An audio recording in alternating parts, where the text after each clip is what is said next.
Live from Jackie Robinson Ballpark in downtown Daytona Beach. It is another broadcast of Bethune-Cookman University Baseball right here on the CatEye Network. Tonight it's the 12 and 11 Wildcats coming off of a series win over Florida A&M and a little bit of a heartbreaker against USF on Tuesday night, taking on a scuffling Alabama A&M team coming in at just 3-20. 1-5 in conference play. We welcome everybody into the broadcast. Appreciate your company tonight. Appreciate everybody sticking with us here as our broadcast crew looks a little different tonight. I will be pinch hitting for Michael Chirillo. This is Bryce Waynoski. Normally hear me on color. Pinch hitting tonight at the play-by-play spot. I'm joined by the color man from all of last weekend and Tuesday night, Henson White. Henson, you've seen the Wildcats as of late. Seen I think all sides, a little bit of what you get from this Wildcats team early. Talk a little bit about their play heading into today and what you expect to see against a pretty light opponent in Alabama A&M. So I've seen a lot, good offense. The timeliness of the hitting is often the problem we have with this Wildcats team. We'll get runners on base, we'll get runners in scoring position, just can't capitalize. Saw that in the USF game where we lost, obviously, in extras after having the bases loaded. Uh, we also had bases loaded in the Florida A&M game and couldn't capitalize then. And that's one of the issues. Sometimes the bullpen isn't there late in games, but also we've had really good starting pitching. As I said, the offense is there. We do score runs in most, if not all, of our games. It's just getting those things a little bit more consistent. Consistency is key. It will be Joel Corey making his first weekend start for the Wildcats on the mound. The true freshman, been used primarily in the midweeks leading up to this point. He will take on Alex Diaz, the right fielder, who will lead things off for Alabama A&M. First pitch from Corey is low and ruled ball one for Alabama A&M. Alex Diaz, of course, leads off. Dre Amaral will bat second. Tristan Curlis, the first baseman, will hit third as that ball is taken inside for ball two. Jared Tribbett will hit in the cleanup spot. Jesus Riera, in five. Bryson Hammonds will hit sixth. That one is way inside and high for ball three. KJ Stanfield will DH and hit seventh. Kylan Duncan will hit eighth. And Makai Lloyd will hit out of the nine spot for Alabama A&M. And quickly a four-pitch walk for the Bulldogs as Diaz will take his base on four pretty uncompetitive pitches from the freshman Corey. Corey heads into today with a pretty shiny 2.70 ERA. He is 0-2 on the season, but again, with the opponents that he has faced early on in the year, maybe unsurprising. This is his seventh appearance of the season. Started three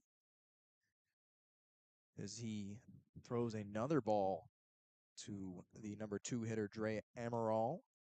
Has yet to find the strike zone. Yeah, Corey is a guy they want to see become a weekend guy. That's what they're looking out of the freshman. So it'll be important here as he checks over. We saw a ton of pickoff attempts in that game against USF. USF was a very steal-heavy team, but it's interesting to see how they're going to use this against Alabama A&M. And finally, the first strike is in there right down the middle from Corey to make it a 1-1 count on Amaral. Get you the Wildcats defense in just a moment on a very windy night here at Jackie Robinson Ballpark. That one is right down the middle as well. That one is hit through the hole at shortstop, and quickly there are two on and nobody out for Alabama A&M. For the Wildcats defensively from left to right, starting on the infield, it'll be Peter Vasquez at third, Ramses Cordova at shortstop, the captain Colton Olison at second, Manny Sufrain at first base. In the outfield, Garrett Chun anchors left, Daniel Figueroa getting the start in center, and Sergio Rivera will be in right. It'll be Irvin Escobar behind the plate, catching for Corey, as that brings up Tristan Curlis, first baseman. He'll take a ball. There will be an appeal, but no swing, says the official down at second base. Curlis, the best batting average on this Bulldogs team, hitting .319 in 20 starts. 8 runs scored, 7 doubles, a pair of home runs, and a triple. 14 RBIs for him. That one is high. Ball two, Corey. Not found consistency finding the strike zone just yet. No, but he has played a lot of tough opponents early in this season as an early mound visit out of the Wildcats pitching staff, trying to just get Corey to settle in a little bit. As he said, hasn't really found the zone well, but he's played Florida Gulf Coast, Florida, FIU, Jacksonville, North Florida, and Florida A&M already in this, early in this season. So that shows how much trust they really have in him in those big games. Anytime a true freshman is getting the kind of opportunity that he has early on in the season, you can absolutely see how bright the future could be for Corey out of Orlando, Florida. As Coach Joel Sanchez, pitching coach, will have a quick word between Corey and the infield. Again, like you said, Henson, probably just calming him down this early. Interesting to see kind of that start from Corey, a guy who's faced with some of the toughest opponents in the state of Florida and battled really well. The FIU game comes to mind as one where he looked really outstanding on the road against a tough opponent, but has not quite been able to settle in yet against the Bulldogs. He'll finally deliver a pitch. This one is right down the middle, and we'll bring the count to 2-1. Wind blowing directly in from center field. Big swing and a miss. First one of the night. Evens the count up at 2-2 now. And he's going to be looking for this punch out here. You don't want to let him put the ball in play, possibly move the runners over. Winds at 16 miles an hour out of the north. That ball is lined foul down the right field line. Seen a couple of nights recently where this wind has been whipping in consistently. Going to be a tough night to hit the ball out in a ballpark that already is not very home run friendly. And a swing and a miss. Strike three. Down goes Curlis. First strike and then out for Corey, and a much needed one. Yep. Now you can, try to just get some soft contact, maybe set up for a double play or something of that nature just to get you out of the inning and get you out of this early jam you kind of put yourself in. That'll bring up the catcher, Jared Tribbett, as he swings on the first pitch, and Corey finally starting to induce some swings and misses. Tribbett, a senior out of Lumberton, Mississippi Gulf Coast Community College. Swings through this and then quickly is down 0-2. Corey has finally found a little bit of something. 2 runners on, 1 out. Trying to avoid some early damage. Corey shakes off a couple of pitches. Firing a breaking ball that do nothing with that except chop it down straight to the plate. And still down 0-2 here. Yeah, and Curlis strikes out the most on this Bulldogs team. Currently with 27 strikeouts. Not having the best season at the plate, the senior. Hitting 203. A season ago, hit 239, appeared in 38 total games, started 35 of them. 31 RBI, 8 homers, so a little bit of pop in the bat as you'd expect from a guy hitting out of the cleanup spot. But did have 44 strikeouts last season. Already getting far closer to that number than he'd like this early in the 2024 year. That one is in there, called strike 3, down at the knees, and quickly goes from 2 on and nobody out to 2 on and 2 out.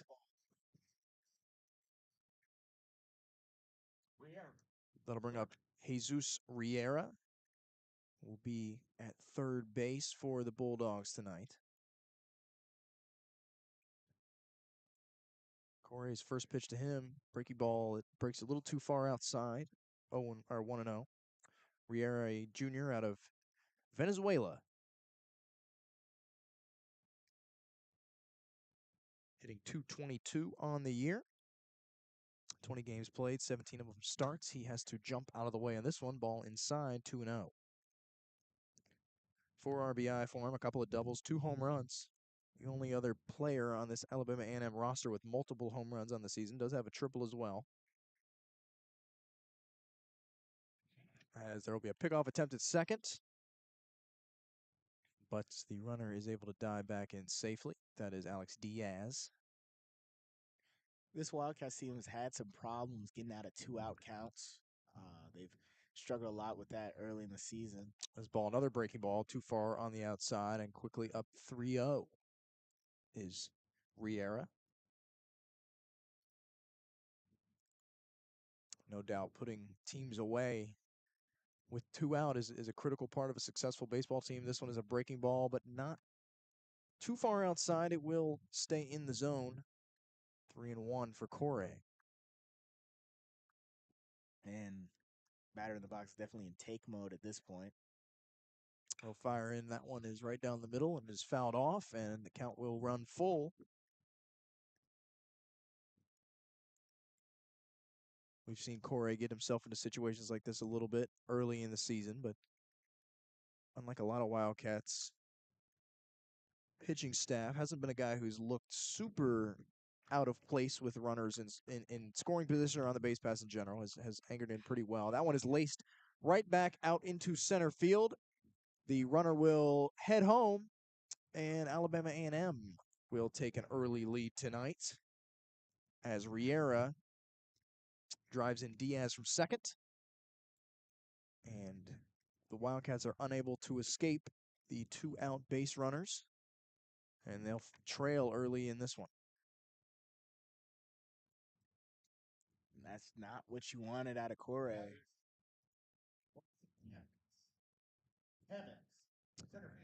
You wonder if it's the nerves maybe of being a quote-unquote Friday night guy, even though we are playing on a Thursday due to the Easter weekend, as that's first pitch in there to Bryson Hammonds is a breaking ball that breaks right down the middle for strike one. Hammonds hitting .222 on the year in 20 games. He'll take this one in the dirt for a ball. 9 runs scored, 3 RBI, a couple of doubles for him.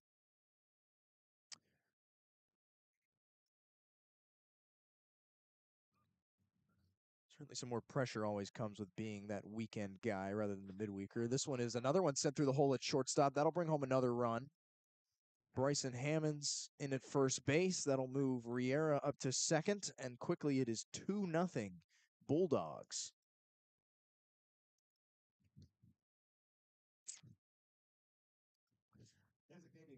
Of course, for those of you who've tuned in throughout our broadcast this season, you may ask where the absence of Tanner Bocabello, the traditional Friday night guy for the Wildcats, dealing with a bit of the flu tonight. So thus Corey getting his chance to crack that weekend rotation for the first time as his first pitch in there to KJ Stanfield, the designated hitter, is a ball.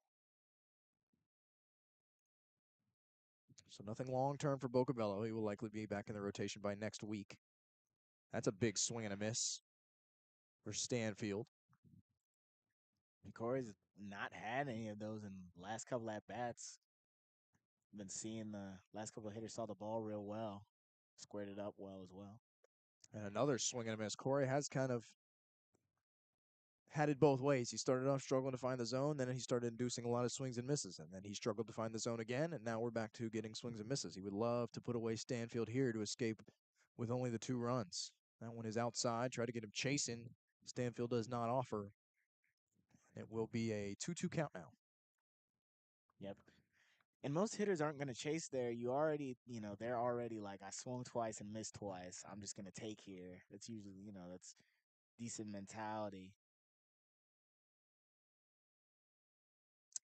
That breaking ball freezes Stanfield, and the Wildcats will escape the inning with no further damage. But that's not before Alabama A&M plates a couple. The Wildcats will have some work to do early at the plate, but Corey does escape the inning. 2-0 Alabama A&M as we head to the bottom of the first inning. You're watching Bethune-Cookman Baseball on the CatEye Network.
Bottom of the first inning with some early work to do for Bethune-Cookman as they face a 2-0 deficit after Alabama A&M used some some early base runners and then some two-out clutch hitting to bring in a pair of runs against the starter Joel Correa. But it'll be Bethune-Cookman's turn to see if they can answer, as they have a lot over the past handful of games, facing right-hander Anthony Mateo on the mound for Alabama A&M. His first pitch to Sergio Rivera is low for ball one. Yeah, Mateo comes into this game with a 7.94 ERA, no wins on the season, as that one's in there for a strike. The sophomore has 6 appearances, 6 starts, 34 innings pitched, has allowed 54 hits, 41 runs, 30 earned, 9 walks, and 14 strikeouts, as that's inside for ball 2-1 count. 9 walks, 14 strikeouts, and is allowing almost a 350 batting average and has hit 4 pitchers. The Alabama A&M pitching staff looks a lot like that from top to bottom, as that's another ball. We will reach 3-1 now. The staff ERA as a whole is 10.16. The staff whip, 2.27. So not a whole lot to get excited about on the mound for Alabama A&M. It's the lineup that's had to carry much of the load in the few wins that they have. That one is in there for a strike. It will run full on Rivera. The staff as a whole has walked 135 batters to 111 strikeouts. So we talked with Coach Hernandez a lot about that ratio. Not a great one for the Bulldogs. Big swing and a miss from Rivera, and he will be the first out of the game for the Wildcats. The rest of the BCU lineup looks like this. Garrett Chun head to the plate now, batting second. Jose Gonzalez will DH and hit third. Manny Sufrain in the cleanup spot. Irvin Escobar will catch and hit fifth. Ramses Cordova 6, Peter Vasquez 7, Colton Olson in the 8 spot, and Daniel Figueroa still trying to kind of figure it out offensively on the season. He'll be in that 9 hole tonight. That first pitch to Chun is low and inside near the ankles for ball one. Another first pitch ball from Mateo.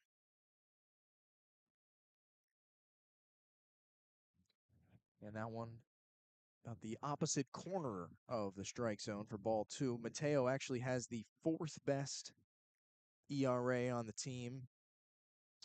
That tells you a little bit about this staff and its struggles early on as a whole. That one's in there. Fastball finds the outer half of the zone. 2-1.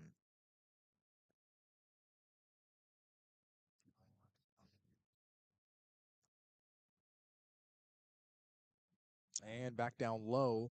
3-1 now. Mateo hasn't struggled a ton with walks as many of his pitching staff counterparts have. Has only walked 9 so far in 34 innings. So not a guy who gives out a ton of free passes. Has hit 4 batters, but overall been pretty solid control-wise. That ball is fouled back, and another count will reach full. Second Wildcat in as many batters to do so. Yeah, they are making him work at the plate, but obviously you want him to put this ball in play. Take advantage of that not amazing, as that one's fouled out to over the left field area. You want to take advantage of this weakened Alabama A&M bullpen. Get to them as early as you can, especially when you have 2 more games to play against them. The worst thing you can do is work a bunch of full counts in the first, and it's not too bad as Chun flares this one out into left field, carrying a bit, but on the maybe a step in front of the warning track. Lloyd will make the catch, and there are 2 away. Not a bad AB from Chun. Again, as 2 full counts early, it is a great idea to try to get to that bullpen as quickly as possible. Make probably the best arm in the Bulldogs staff work a little bit, as the wind is whipping out here at the Jack. First pitch to Jose Gonzalez is in the dirt for a ball. We've seen a lot of windy nights here at the Jack. This may be the windiest we've seen, or close to it. Wind not swirling, though, just blowing straight in from center field, about 16 miles an hour or so. That ball's in there for a ball as well. It is 2-0. And one thing I do want to point out is that Mateo's allowed 41 total runs, but only, and that's another ball, 30 of them earned. And, that means you're getting a lot of defensive errors from your outfield and infield. So putting the ball in play against this team and working counts is another now a 3-0 count. Just a .950 fielding percentage as a team from Alabama A&M. That one is right down the middle. He'll finally find the strike zone, 3-1. Trying to get you where that number ranks in the SWAC. But very different team than Bethune-Cookman that relies so heavily on fielding and pitching to do most of the damage. That's another one in the same spot, but this time Gonzalez will take it the other way. It will be a base hit, first base runner of the game for the Wildcats, and Gonzalez will extend his on-base streak to 22 games. Yep, just a simple line drive, beats the shortstop on a hop, and now you got a runner, and now you have Manny Sufrain, who loves getting those, over anything over the plate. He'd love to crank on. Sufrain's been worked primarily away. Try to avoid the long ball. This one is away, but it does find the zone for strike one. First pitch strike Mateo has thrown in the contest early goings tonight.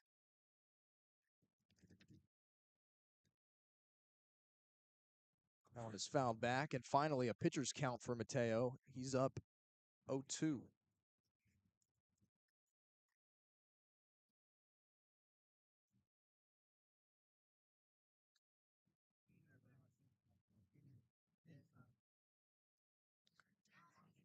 And that one's a ball. Very cautious of the runner at first. Gonzalez is Mateo. Alabama A&M's fielding percentage does rank 8th in the conference. Just tells you how rough some of these schools have had it in the early goings. That looping breaking ball is fouled back. Sufrain just a little bit out in front of it. More battling from the Wildcats hitters early in this game, making them work. That was pitch number 20 already for Mateo. With only one base runner on, it's a good job to work some counts. This one is hit over to shortstop. Amaral will make the play, go the short way to second. Duncan is there, and the side is retired. Well, the Wildcats, maybe some productive ABs, but at the end of the day, nothing comes of it. They will head to the second, still trailing 2-0 in favor of Alabama A&M. You are listening to Bethune-Cookman Baseball on the CatEye Network.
Top of the second inning here at Jackie Robinson Ballpark, Alabama A&M. I'm going to not stutter on that one of these times tonight. Alabama A&M holding the 2-0 lead through the first frame. 3 hits for the Bulldogs thus far to just 1 for Bethune-Cookman through 1. As Joel Corey throws his first pitch to Kylan Duncan. It is a ball. Quickly working here as this one is chopped out to shortstop. Cordova will make the play over to first on a hop. Sufrain gathers it. And a much better start to the second inning for Corey. There's one away. Yeah, but the Wildcats haven't had a 1-2-3 inning since the second inning against USF. Every other inning, they at least had one base runner on. That'll bring up Mekhi Lloyd, the number 9 hitter for the Bulldogs. Lloyd quickly first pitch swinging, chops this one over to Manny Soufrian. He will take it to the bag himself. And just like that, on 3 pitches, there are 2 away. Much, much better inning out of Corey here. And this is definitely coming into being a confidence boosting inning, especially if you can get Diaz out, who he walked in 4 pitches the first time around. First pitch to the leadoff hitter Diaz is another first pitch swinging over to Olson, throws it to first, and just like that, the inning is over. So an excellent rebound from Corey on the mound, puts all the questions of control behind him from the first inning, and we will quickly move to the bottom of the second here at the Jack. You're listening to Bethune-Cookman Baseball on the CatEye Network.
Bottom of the second here at Jackie Robinson Ballpark. Alabama A&M still in front 2-0 after a lightning quick top of the second inning for Joel Corey and the Wildcats defensively. That will bring up the catcher Irvin Escobar, who will lead things off. He'll take a first pitch breaking ball a little bit inside, but it will be ruled strike 1. Escobar making his 15th start of the season. Excuse me, his 13th start, his 15th game played this season. He'll take another breaking ball. This one just in the bottom half of the zone for another strike. He's down 0-2. Escobar actually leads this Bethune-Cookman lineup in batting average, hitting .349 on the season. He flares this one over the head of the first baseman, Curlis, and out into right field. It will careen over to the visiting bullpen, and what started as a little bloop single becomes a double, a leadoff double for Irvin Escobar, and he does so on that 0-2 count. Nice piece of hitting from the Wildcats catcher. Yep, nice piece of hitting. And Diaz kind of loses it behind there's the outfield bullpen area here in the Jack, kind of juts out, and it went foul after taking a bounce, obviously in play, and then gets stuck in that little corner area, and he went to the wall thinking it came around, but it didn't. So that's how he's able to get that double there. We've seen some tricky plays down there, even over the last handful of games here at the Jack.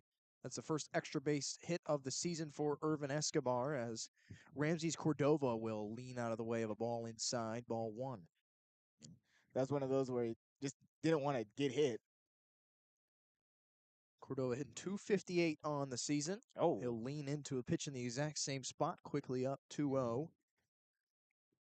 12 runs scored, has 9 RBI, a home run, and a double for the shortstop.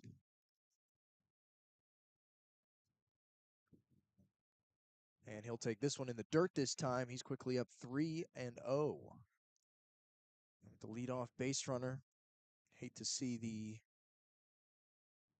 maybe clutch hitting woes the Wildcats have seen a handful of early in the season come back. He'd like to put as many guys crossing the plate as possible. The 3-0 to Cordova shows bunt, but does not attempt. It will be in there for a strike regardless. 3-1. I think he just wanted to throw him off. Ball was dead middle, and he pulled away.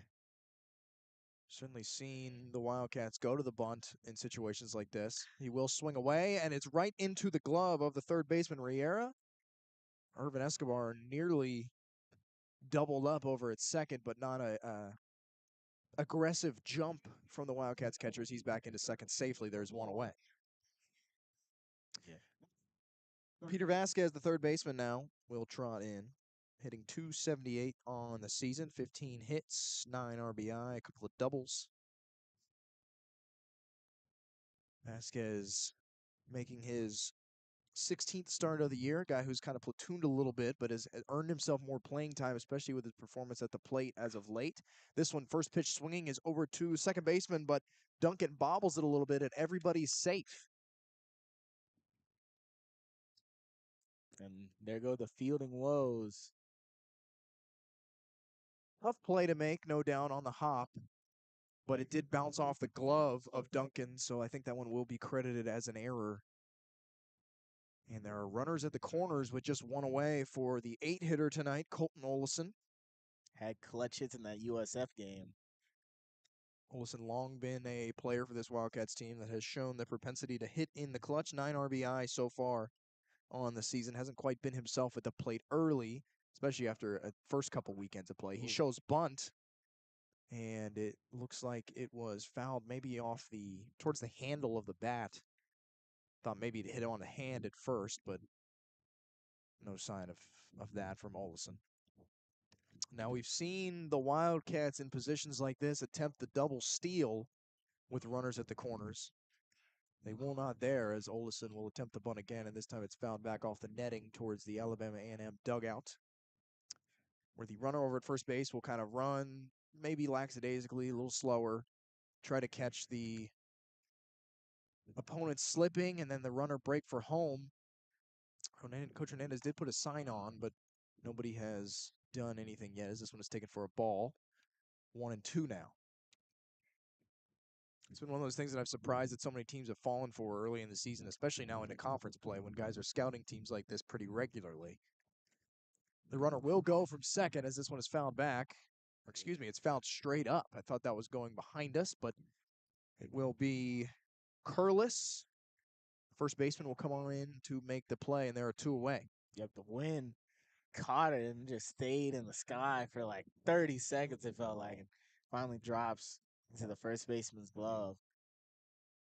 Tough break there for BCU as Daniel Figueroa, the center fielder, will head to the plate now, batting out of the 9 spot tonight. This is a guy that the Wildcats would ideally love to be hitting leadoff, but has not quite found his footing offensively just yet. First pitch to him is a breaking ball, a bit too high, ball 1.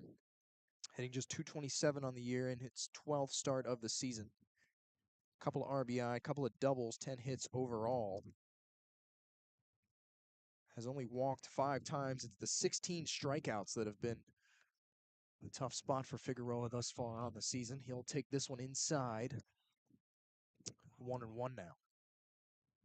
But still just trying to get him in a spot where he doesn't feel like he has to carry the load at the top of the lineup, putting him in that 9 hole that we've seen guys like Colton Olson succeed out of so regularly. This pitch is chopped over to second base. Duncan will go the short way, make the out at second, and that will retire the side. So a leadoff double for Irvin Escobar is for naught, as the Wildcats do not score a run in the second. They will head to the third, still trailing 2-0. You're watching Bethune-Cookman Baseball on the CatEye Network.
Still very windy out here at Jackie Robinson Ballpark as we head to the third inning with Alabama A&M still on top 2-0. Joel Corey's first pitch to the number 2 hitter, Dre Amaral.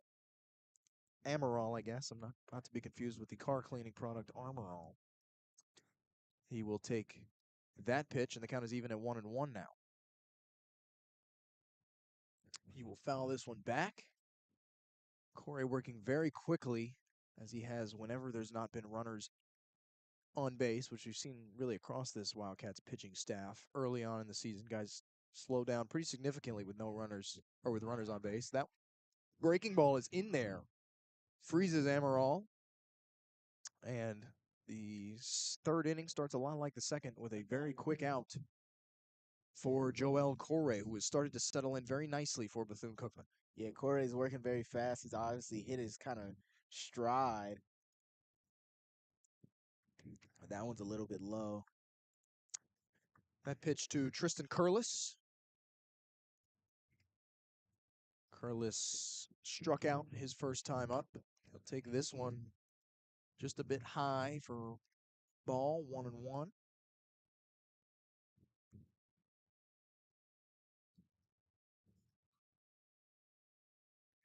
There's another ball to him. Tristan out of Amarillo, Texas.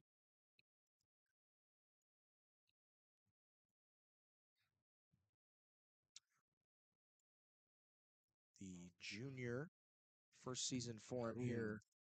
He will take that pitch, and he will take a free base, courtesy of the hit by pitch, as Corey maybe struggles with command for the first time since back in the first. 3-0 count anyway, so regardless of it hitting him, still was going to get that walk. I was looking down at our notes here. He was hit, right? Or did he just take ball 4 inside? No, I took ball 4 inside. It was close to hitting him, but he reacted as if he got hit, but it didn't make contact. All right, so just a walk, not the hit by pitch. And that ball is inside for ball 1 to the catcher and cleanup hitter, Jared Tribbett. Another guy who struck out in his first time up tonight. That one is right down the middle, and another big swing and miss. A lot of those looping swings resulted in that strikeout first time through for Tribbett against Corey. Take another breaking ball there. This time does not offer at it. Went from a very aggressive second inning to a much more disciplined approach at the plate for Alabama A&M.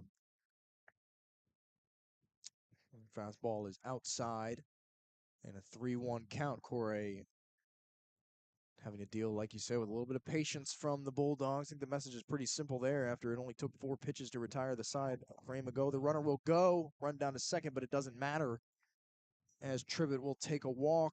And much like the first inning, there are quickly 2 runners on for Corey. The infield, well, maybe just Colton Olson and Irvin Escobar will head out to the mound to have a quick chat with the freshman. But the important difference is that there's an out at least. Last time we had basically, people on the bases with no outs. Now you can at least double it up.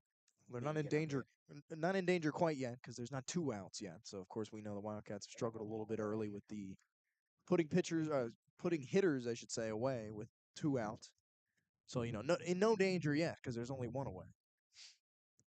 The wind just continues to take a toll here, maybe on us if nobody else.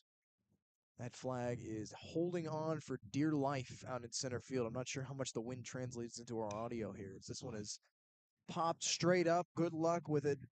And the wind, Peter Vasquez will attempt to run over, but it's blown into the stands. And a ball that started, I would say, probably halfway between the mound and third base and was blown all the way into the left field bleachers. Yep. Over the netting. Wind is not kind tonight. It is maybe I think maybe we've had some nights that have been gustier than tonight, but as far as a steady, strong wind, this is about as bad as it's going to get out here at Jackie Robinson. And that pitch is in the dirt. Runner will advance as Curlis heads down to third. Staying put at first is Tribbett.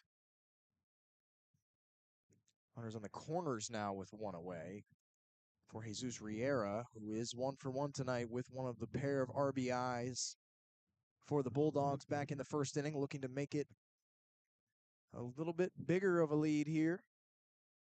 Big swing and a miss there. Counts 1-2 now.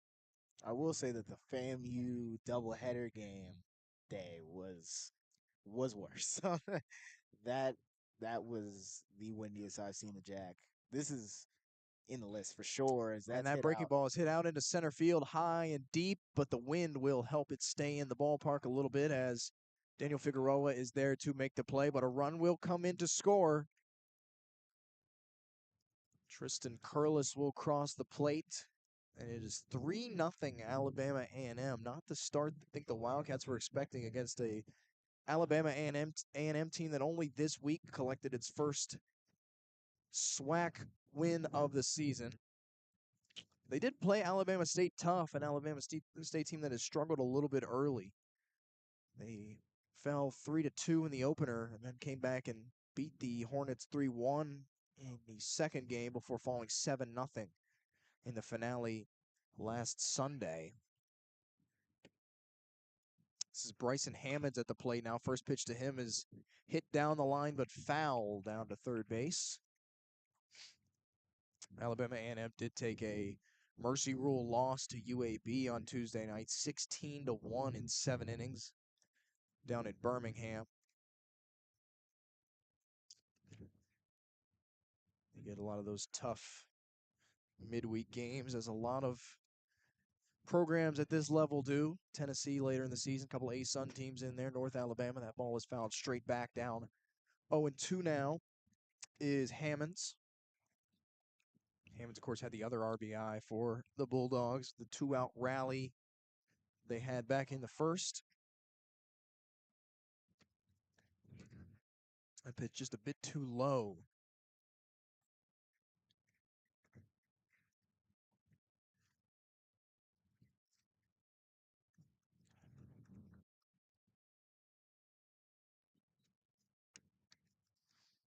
And a big swing and a miss on a breaking ball inside will retire the side. Just the one run allowed for Corey. Again, working out of a little bit of trouble, limiting the damage as much as possible, but still work to do at the plate for Bethune-Cookman. They will come up to bat, trailing 3-0. You're listening to Bethune-Cookman Baseball on the CatEye Network.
Back to the top of the Wildcats order here in the bottom of the third inning. BCU trailing Alabama A&M 3-0 in a start that I don't think anybody expected on the Wildcats side tonight, but still plenty of time to change that score around.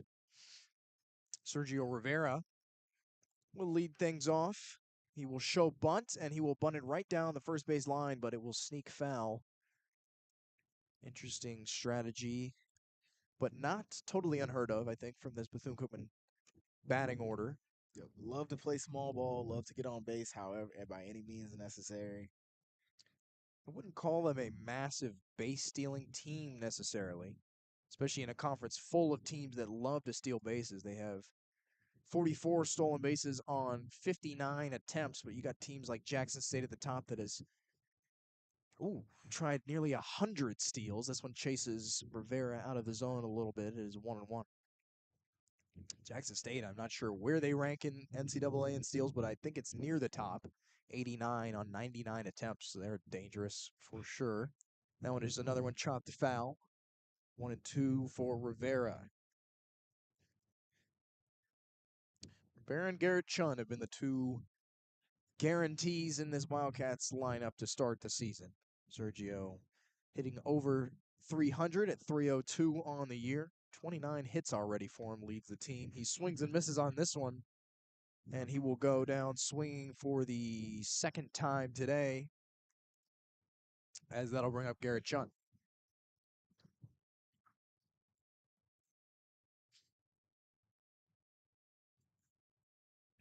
The Wildcats just need some offensive consistency early here. First pitch to Chun is outside for a ball. Of course, happy MLB opening day if you don't count the Korean series that the Dodgers played in a couple weeks ago. It's the official start of the Major League Baseball season. Certainly doesn't feel like baseball weather here in Daytona Beach. Still a little bit chilly. As that one is flied out into left center field by Chun, it will be Lloyd who will come in on it and make the play. And there are two out. Wind carried it from about behind the shortstop and then into center, all the way into left field. Cannot understate how windy it is here at the Jack. If you can't tell by our voices, it's pretty tough. I guess for those of you who may not know, we're still down right behind home plate in our non-traditional broadcast spot that we've had to start the season at, as this one is a first pitch ball to Jose Gonzalez, who does have a base hit so far tonight. But yes, we are right behind the home plate netting. We would traditionally be in the press box here at the Jack, but due to some renovations going on, we are down below as this one is swung on a miss 1-1. We've been told a couple of times that we'll be back out of the press box soon, but the ongoing renovations have taken a little bit longer maybe than initially expected, so we're still making do down here. That one is in there for a strike. Fastball down low, 1-2 now.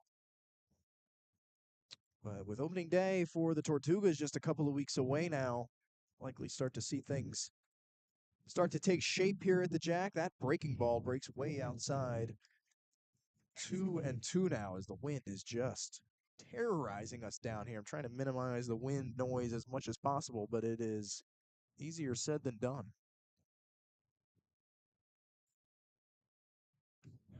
And that one is low, but ruled a strike, and it doesn't look like we'll see much argument for Jose Gonzalez as the Wildcats once again fail to bring anything across. Nothing doing for BCU in the third. We will head to the fourth inning. Wildcats still trailing 3-0. You're listening to Bethune-Cookman Baseball on the CatEye Network.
Top of the fourth inning now at Jackie Robinson Ballpark as we near the 1 hour mark of the series opener against the Bulldogs and Wildcats.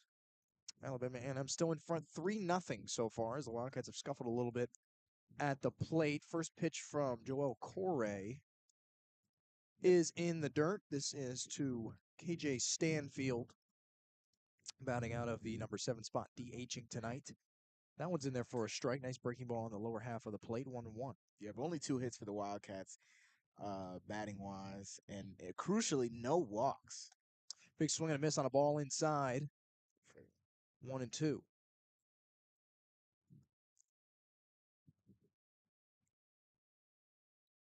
On the contrary for Alabama A&M, as this one is taken outside to even the count at 2-2, they have taken 3 walks already to go along with 3 hits, to go along with 3 runs.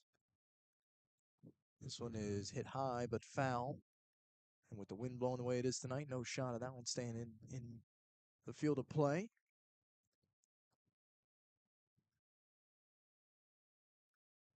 That ball is thought about offered at by Stanfield. It is a bit high. They will appeal down to third, no swing. Coach Hernandez is arguing pretty hard for a swing there, but I think from our standpoint, it looked like a pretty tame check swing by all standards.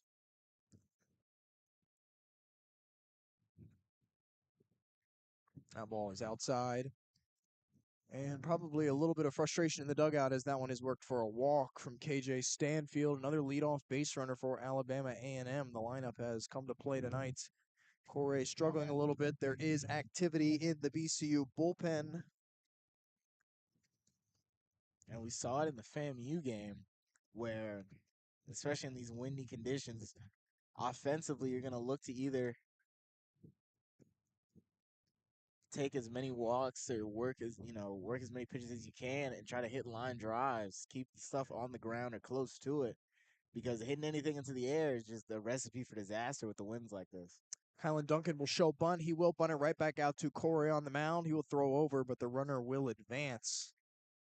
A little bit of small ball from the Bulldogs. Advances KJ Stanfield down to second base.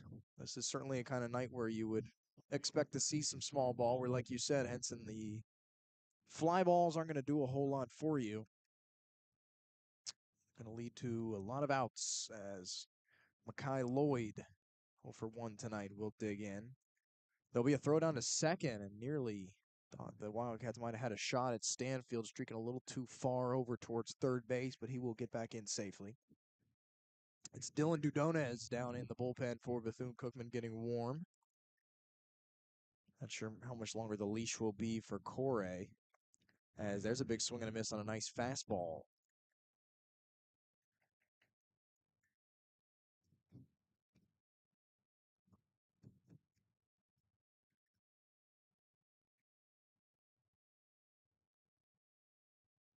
That time goes with a breaking ball. Another strike. And a pretty nice one, too, but it does find the strike zone. 1-2 now. Sun starts to set here in Daytona Beach. Darkness starts to fall. Another breaking ball here. That one's a little outside. 2-2 now. It'd be a nice night if it wasn't for the wind. Ooh, that ball is popped straight up. It looked like it might have had a little bit on it, but again, the wind just kills it straight in the air. It will be Cordova, the shortstop, who will make the play. And there are 2 away. Worst day ever to be under a baseball. You can't take for granted really anything in the air tonight.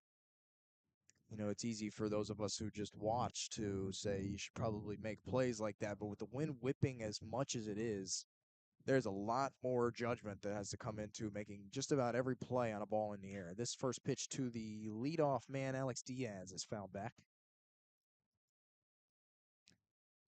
Corey has kind of been 2 different pitchers tonight. There's been moments where he's looked outstanding, gotten a lot of swings and misses, a lot of foul balls, a lot of weak contact, and there's been others where he has not been able to find the plate. Right now, seems to be on the better side of that as he fights his way through the 4th inning. He will step off as the runner again retreats back to second.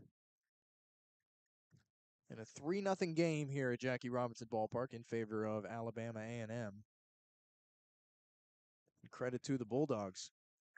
As this ball is hit out into center field, it'll be a long run over for Figueroa, but he is able to track that one down. Another tough play in the wind, but Figueroa is there, and that will retire the side. Nothing doing for Alabama A&M after a couple of early base runners again, but we will head to the bottom of the fourth inning. BCU still trailing 3-0. You're listening to Bethune-Cookman Baseball on the CatEye Network.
Andy Sufrain will dig in now here in the bottom of the fourth inning here at Jackie Robinson Ballpark as we hit the 8 o'clock marker, 1 hour into this ball game. Wildcats still looking for some life offensively. Just 2 hits so far, have not walked yet. He will swing on the first pitch he sees and foul it back into the river behind left field.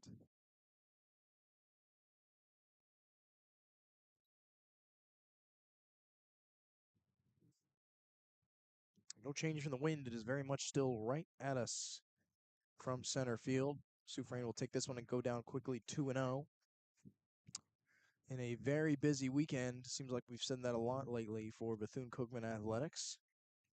The only time this season we'll see both softball and baseball in action at home.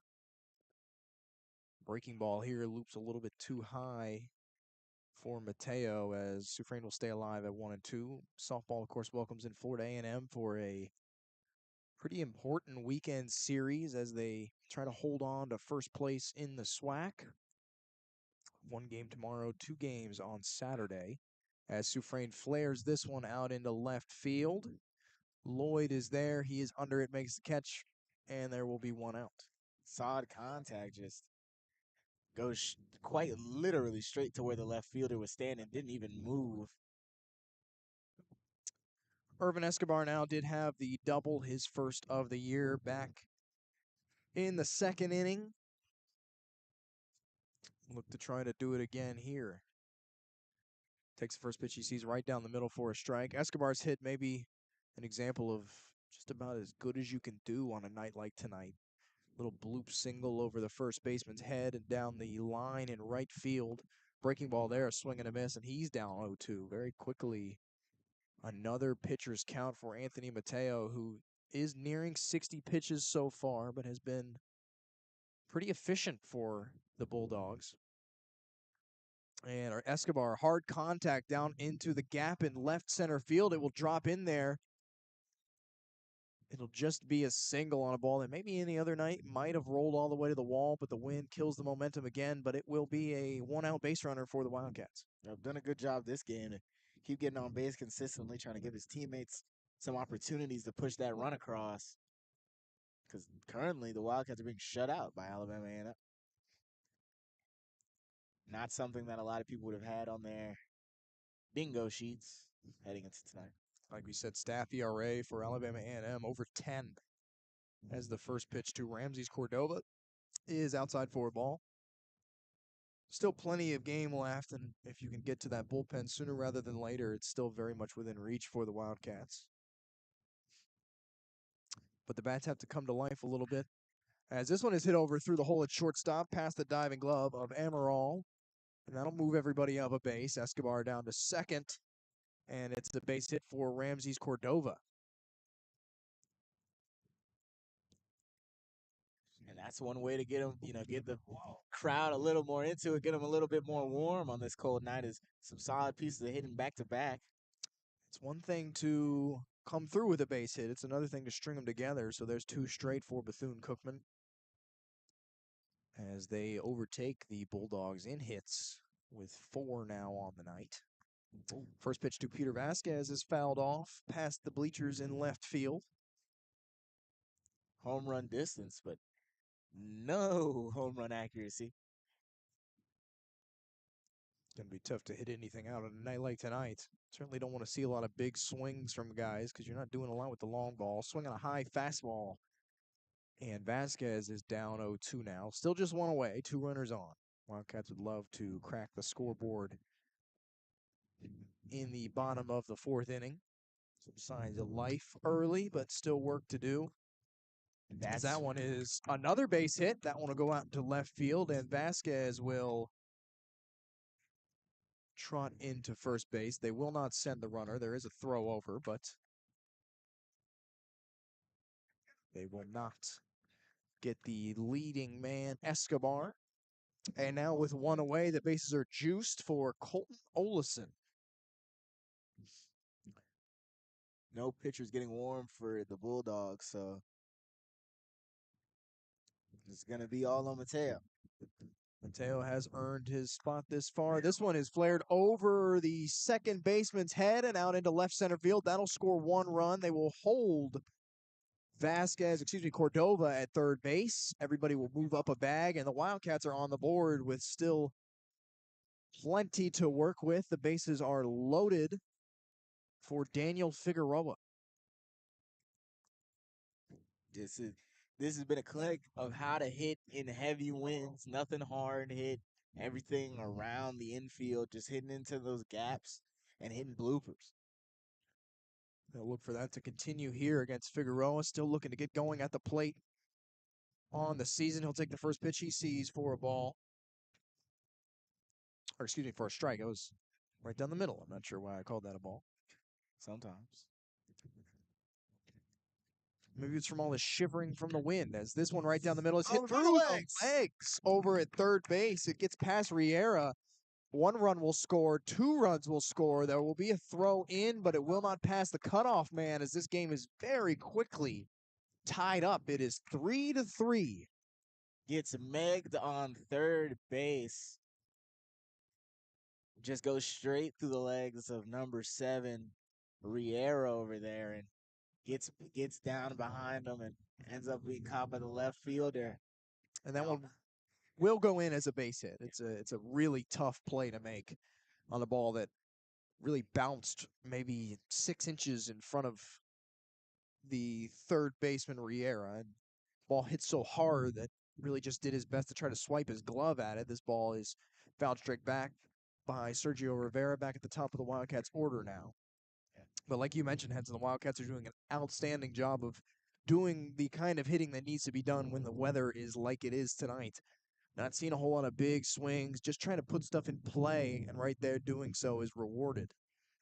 And this ball is put in play, but it will be gathered by the shortstop, thrown over to second and first for the double play. A great double play by Alabama A&M. I mean, a double steal was done by the Wildcats, and they still were beaten out by that throw. So great job defensively, and just, solid contact, obviously, just not in the right place. Well, a tough break for the Wildcats with still plenty of life in that inning, but not before they tie things up. It is 3-3 now at the Jack. Wildcats have tied this ball game up. Corey will return to the mound. Before he does, we will be right back. You're listening to Bethune-Cookman Baseball on the CatEye Network.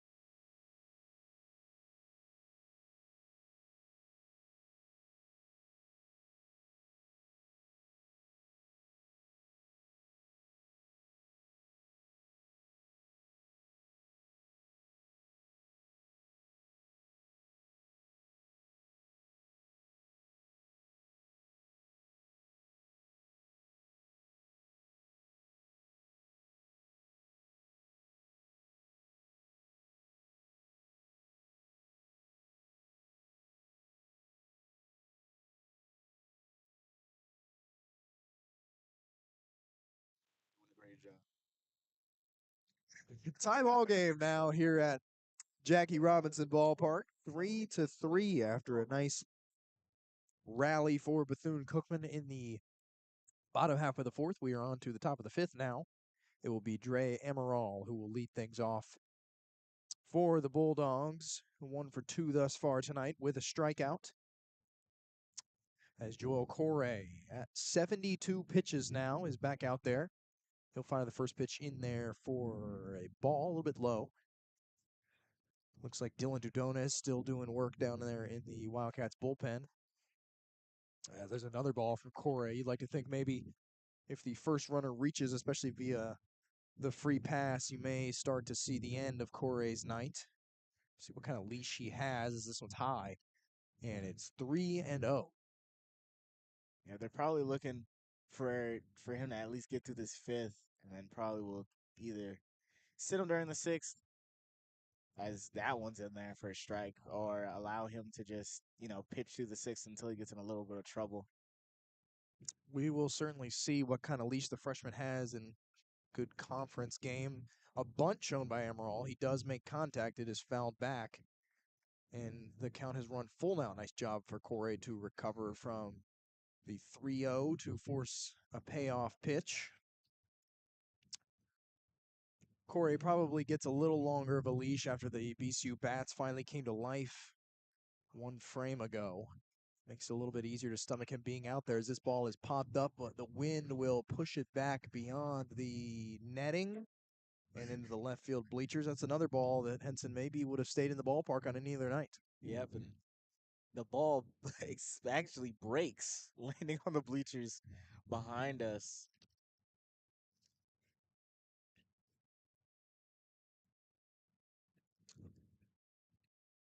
It will remain a full count to Amaral, the junior.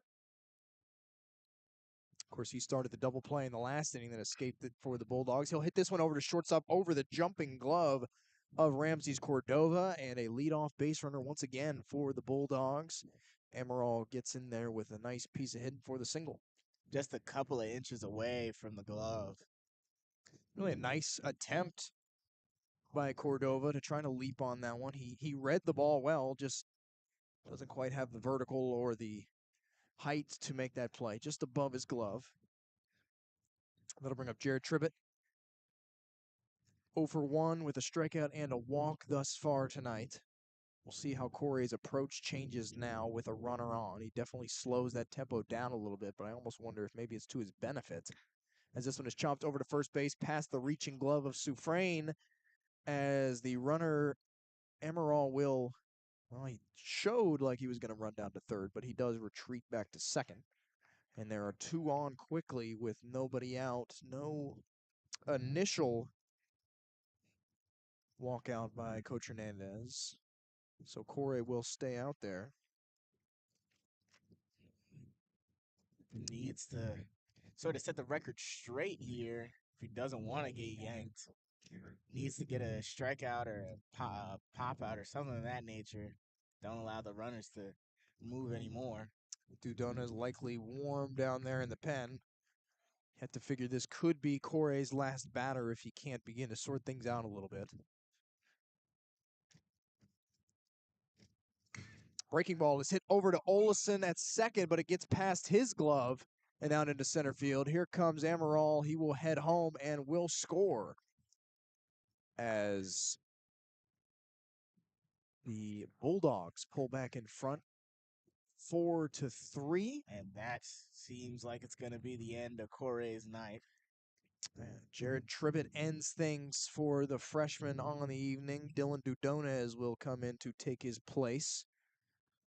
We saw a little bit of everything from Corey tonight. He will still be responsible for runners at first and third with nobody out, so plenty of work to do for the Wildcats relief arm Dudonez. Now facing that 4-3 deficit. Again, against the Bulldogs team that has notably struggled on the mound. The game is never going to be out of reach for a Bethune-Cookman team that has really done a lot of damage in the later innings in this season. They love a walk-off or extra innings at least. The message from Coach Hernandez has been pretty clear at the plate all year. The plan has always been get to the bullpen and figure it out from there. Well, the Bulldogs have done that much, and they will now face Dylan Dudones. Number 26 for the Wildcats, at least in the blue and cyan jerseys. That's right, Wildcats draped in the baby blues tonight. A little nod to the throwback Phillies uniform, St. Louis Cardinals. Going for that vintage baseball look. Alabama A&M in the grays tonight, the road grays, with maroon numbers trimmed in white. Dylan Dudones, a junior from Jacksonville, Florida, Fleming High School. So far on the season for Dudones, he's pitched 16 innings in 4 appearances, faced FIU, Florida, Jacksonville, and Florida A&M. Been one of the more reliable relief arms for BCU on the season. He's allowed 8 runs in those 16 innings, walked 9, struck out 9. Has allowed 3 home runs. 2 of those, of course, came against number 4 ranked Florida, or at least they were ranked number 4 at the time. In his last 2 outings, he has worked some good length for the BCU bullpen. It very well could be his game, leading to potentially the closer Pablo Torres if the Wildcats can pull in front by then. But in the last 2 games, he's gone 4 innings each against Jacksonville and FAMU. Allowed just 1 earned run in those 2 games, so been really solid. The guy's got a pretty good, healthy pitch mix, does Dudones. Got some good off speed, has the fastball, likes to go to the cutter a lot. The Bulldog. He will face the third baseman, Jesus Riera, with runners on the corners and nobody out. Alabama A&M has already pulled in front 4-3 in this inning, looking to bring that lead up a little bit more. Dudones will take a look over at the runner on first, but quickly back to the plate. He'll throw a nice breaking ball to start off the AB. That's in there for a strike. And one thing the Wildcats pitching, at least today, didn't really do all too well was getting those first pitch strikes. A lot of first pitch balls, and that makes it harder. Dudones goes back to the same breaking ball. It's weakly grounded over to Vasquez at third. Olison will make the tag, make the out at second, but not quickly enough for the throw over at first. They will keep the runner anchored over at third. So now still runners at the corners, now with 1 away. A nice effort there by Vasquez to try to kickstart the double play, but that ball was chopped a little too weakly out to him. Yeah. Just about the length of the pitcher's mound. And I think part of it also was Olison realized he probably doesn't beat out Riera to first and was worried that if he threw it over, that they'd allow that run to cross. As this one is hit over to shortstop, another chance at a double play will result in just 1 out, and a run will come in to score. That was Bryson Hammonds, who will get the RBI via the fielder's choice. It's a 5-3 game now at the Jack, but the Wildcats do grab another out. 2 away. Pretty good start to his outing for Dudones, all things considered. That run will, of course, be charged to the starter, Corey. As KJ Stanfield digs in again. There will be a throw over to first, but runner will dive back in safely. Neither of those runs are going to probably be charged to new pitcher here for the Wildcats. Another throw over to first. For Dudones. Both those base runners were not his. Very wary of Hammonds over at first. Does lead this Alabama A&M team in steals with 7 on 8 attempts on the year. He does not go there as that breaking ball is in there for a strike. To KJ Stanfield, the designated hitter, making just his 2nd start of the year. Hitting just 111. He's only appeared in 7 games thus far.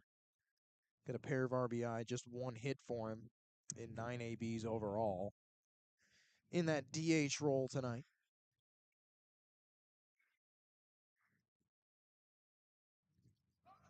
He'll take this one in the dirt for a ball. No advance. Maybe surprisingly so from Hammonds. Escobar was ready to come up gunning, but does not have to as Hammonds retreats back to first. Adonis loads back up, checks over at first. And that's in there. Swing and a miss out of Stanfield. 1-2 count. And Adonis wants to get out of this inning, only allowing the 2 runs. Hammonds is definitely going to take off here. Yeah, he does there, but this one is chopped over to Olson at second. He cannot make the play at second because of the hit and run there, but thrown over to first does retire Stanfield and the side. But Alabama A&M does grab 2 runs. They retake the lead at 5-3 now. Wildcats will head to the plate with a deficit once again, looking to make something happen as the starter Anthony Mateo heads back to the mound. You're listening to Bethune-Cookman Baseball on the CatEye Network.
Garrett Chun will lead off the bottom of the 5th with the Wildcats trailing now 5-3 on a blustery night at Jackie Robinson Ballpark.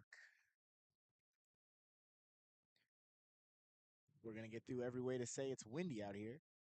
Have to, as Chun takes the first pitch he sees out into left field. A nice piece of hitting there. Keeps that one low to the ground and sharply hit for another leadoff base runner, starting very much like the last half inning did for Bethune-Cookman, which will bring up Jose Gonzalez. Gonzalez 1 for 2 tonight with a strikeout. An arm getting warm finally in the Bulldogs bullpen. Mateo will throw pitch number 69 to Gonzalez. It is a breaking ball that is in the dirt. Chun will head down to second and just barely will beat the throw. Not a great jump there from Chun. I think he saw the ball in the dirt and thought he might attempt to take advantage, but it didn't kick as far away from the catcher trivet as maybe he thought, so it was a bit closer of a play at second, but he is in there. As Gonzalez will take another ball, he's up in the count 2-0. Mateo has yet to walk a batter. He struck out 3, been pretty efficient on the mound, save for that little hiccup an inning ago. And now that one is inside. The scoreboard says 2-1. Yeah, I'm called Thought that. it was 3-0 with a late strike call. Yeah, I'm called that second strike, first strike late on that second pitch in this at bat. And that one is right down the middle, sent right back up the middle by Gonzalez. Chun will round third. He will be held up by head coach Jonathan Hernandez down there in the third base coaching box, where he has been for the first time in a handful of years, has taken over that third base coach role, as many head coaches do. He will hold up Chun at third to bring up Manny Sufrain with runners in the corners. And there will be a mound visit for the Bulldogs. Yeah, but it might be the end here for Mateo. Nobody warm quite yet, just a little bit of stretching down there in the bullpen for Alabama A&M. So I don't think that will be quite the end just yet. Pitching coach for the Bulldogs is Lewis Whitlow in his second year. But I think this is head coach Elliot Jones, who will just have a quick conversation with his starter. The former Southern Jaguar played for them in right field. In his fourth season as head coach, there will be no pitching change with no arm yet ready. Just calming his guy down a little bit. He's been so solid thus far in the year, and probably his best outing on the early season. As head coach Elliot Jones will retreat to the Bulldogs dugout. Manny Soufrain, always imposing presence in that batter's box, will step in now 0 for 2 so far tonight. Hit 246, does have a homer, 11 RBI for Manny. He chopped this one foul. Another first pitch swing. Been a fairly aggressive approach at the plate for the Wildcats after maybe starting the opposite. Well, in that first inning, there were a couple of full counts. Wildcats being very patient. But as Mateo has just continued to pound the zone, the Wildcats have been forced to swing earlier in counts. This pitch is a breaking ball. Looked in there, but it is, I guess, high, says the home plate official.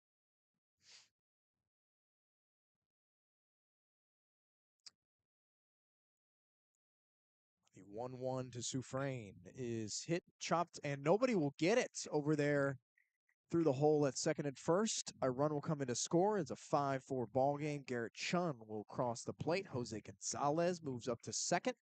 And a little not quite an infield single. It did get past the infield, but a slow bouncing ball for Soufrain is rewarded with an RBI. Yep, the defense just wasn't shifted in that gap really whatsoever. The first baseman was on top of first base, and second baseman was closer to second than anything. So Irvin Escobar will show bunt, but will take the first pitch he sees for ball one, with runners now on first and second, nobody out. In the bottom of the fifth inning, Wildcats looking to tie things up once again. They've scored for their second consecutive inning tonight after very slow first three innings at the plate. Escobar shows bunt again. He'll drop down a nice one right to the pitcher Mateo. He'll fire over to first, but mission accomplished for Irvin Escobar, who will move the runners over to second and third. A couple guys in scoring position with just one away for Ramses Cordova. And the funny thing is, Soufrain kind of just walked over to second base, and the pitcher definitely had time to possibly tag him out there. Just was very tunnel vision on getting that out on first, but you understand that.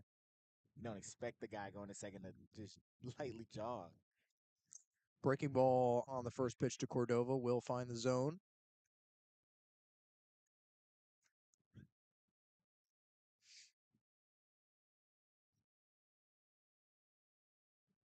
And a big swing and a miss for Cordova. He's quickly down 0-2. Again, that breaking ball has been in the zone all night for Mateo. Wildcats have not quite tracked it down just yet. A slower curve. He'll go back to it here, but this time it's sent out into center field. It will hang up a bit as Hammonds will make the play. Runner will tag, and Gonzalez will score to tie things up once again. It is a 5-5 game now in the bottom of the fifth. Tie ball game, 5-5.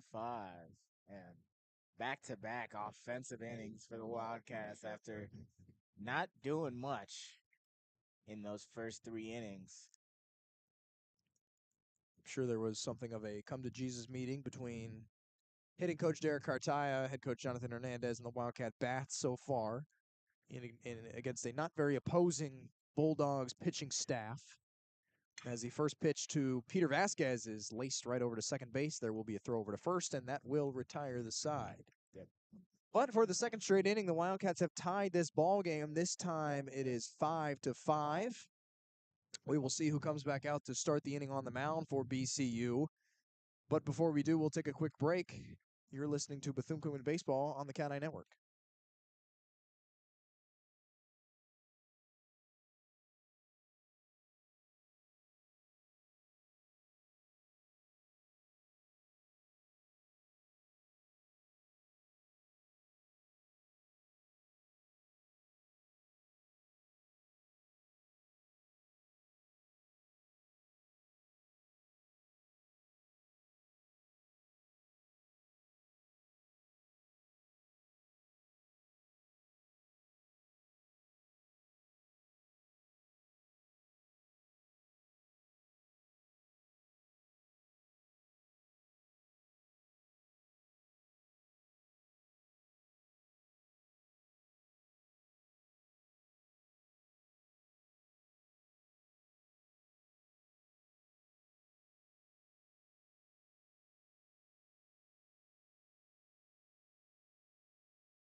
Brand new ball game as we head to the sixth as Bethune-Cookman ties things up at 5-5 now. Dylan Dudonez will remain on the mound, looking to keep it that way for the Wildcats as the first pitch to the second baseman, or excuse me, no, I was right. The second baseman, Kylan Duncan, is out into center field, and Figueroa makes the play. One pitch, one out for Dylan Dudonez. Don't second guess yourself. Second baseman does just fly out. Well, truthfully, I looked at number 2, Colton Olison, and I said second base. But they're both number 2. They both play second base. As the first pitch now to Makai Lloyd down in the 9 spot. One pitch, one out, flew out deep. Now you are looking for a very optimal inning if possible. Well, that one misses the plate. Yep, quickly 2-0 now to the 9-hitter Lloyd. Walking the 9-hitter is certainly not a way for an efficient inning. There is activity in the Bulldogs bullpen finally. Another one outside, 3-0. And after a one pitch at bat, now you're looking at a possible 4-pitch walk, which kind of defeats that victory. And that one is high. It will do just that. 4 pitches and a walk for the 9-hitter Lloyd. Will bring us back to the top of the order now, and Alex Diaz. And that's been what's keeping the Bulldogs really in this game offensively. Yes, they've been getting hits, but they've been very sporadic. And those walks and those given up bases have not been helping. As Coach Hernandez is in the umpire's grill, I think, about one of the calls during that at bat. Not super animated as Coach Hernandez sometimes can be with the officials. I think just asking for a little bit of clarification maybe on some of the location of those pitches. I don't think he has much of a leg to stand on, at least from back here. It didn't look like many of them were particularly close as we bring things back up to the top of the Bulldogs order. And Alex Diaz now. He has a walk tonight. 0 for 2 otherwise. Ooh, beautiful ball. Another breaking ball as Dudonez has started out a lot of batters on the season with that breaking ball. A nice one, but does not find the zone. Yeah. No review here in the Jack, so just kind of trust the umps for the most part. That time he goes fastball. It's in there for a strike, 1-1.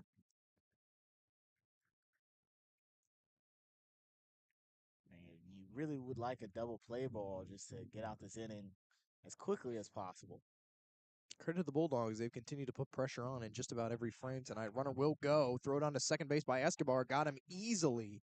Oh, but they will rule him safe. Must have had a hand in maybe behind Ramses Cordova there at shortstop. I had already called him out because it looked like he was out pretty significantly. Coach Hernandez will ask for a little clarification. Again, I think about the only thing from our angle is that maybe there was a hand that got in by Lloyd. It's always very funny to watch. You can kind of get the general vibe of a manager based on how they come out on a call they don't agree with. Sometimes you're very aggressive, very animated manager. Sometimes you're very laid back. And that was a very laid back one. Coach Hernandez just looked kind of confused. And he was certainly pretty animated last Friday night. Hasn't been ejected on the year. Not a guy who's done that a whole lot, but that pitch to Diaz, a big swing and a miss. Count is 2-2 now. That was the 4th stolen base of the year for Makai Lloyd. Perfect 4 for 4 for him. And there's a runner in scoring position with just one away. The Bulldogs continuing to put pressure on. Big looping breaking ball from Dudonez, but it is not in the zone. 3-2 now. Big pitch for the Wildcats right-hander.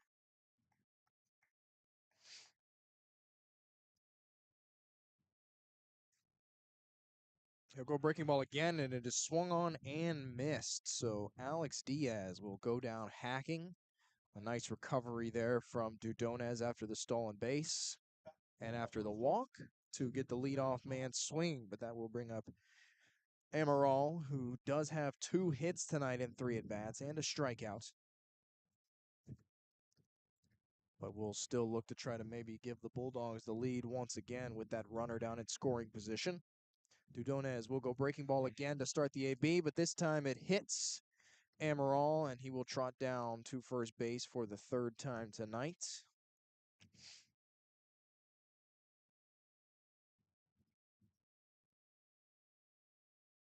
And so now Cushionet is still continuing to have plenty of conversation with the officiating crew tonight. He's trying to argue that maybe Amaral not leaned into the pitch, but certainly didn't make a whole lot of effort getting out of the way, maybe stuck his elbow out a little bit.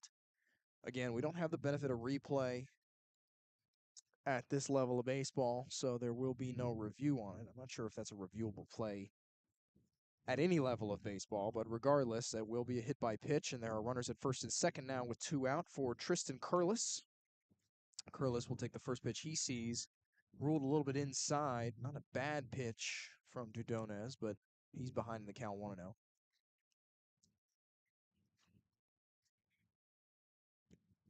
That fastball is low, 2-0. Just needs to throw a strike here or a ball just to get some weak contact. He got 2 base runners on. If you can get an out in first or second or something, get out of here without any real problems. Wind continues to rip out here. That one's fired right down in the middle. Dudonez just trying to make sure he finds the zone with that one, 2-1. And it's trying to have the first shutout inning since the 4th inning. And a much needed shutdown inning with the Wildcats bats finally kind of coming to life. That one is fouled off. Count will get tied up at 2-2. Another one hit straight into the bleachers behind left field. Above the Wildcats dugout as Dudonez looks back down. 2-2 count. Outside. And to deliver this breaking ball outside. See out of the hand. That one was not going to break enough over the plate. Count has run full now, 3-2.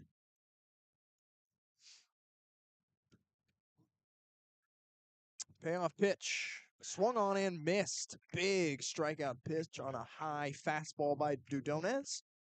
And for the first time since the 4th inning, the Wildcats will escape a half inning unscathed. Now looking to potentially take their first lead of the night. We are all tied up at 5-5 as we head to the bottom of the 6th. You are listening to Bethune-Cookman Baseball on the CatEye Network.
Anthony Mateo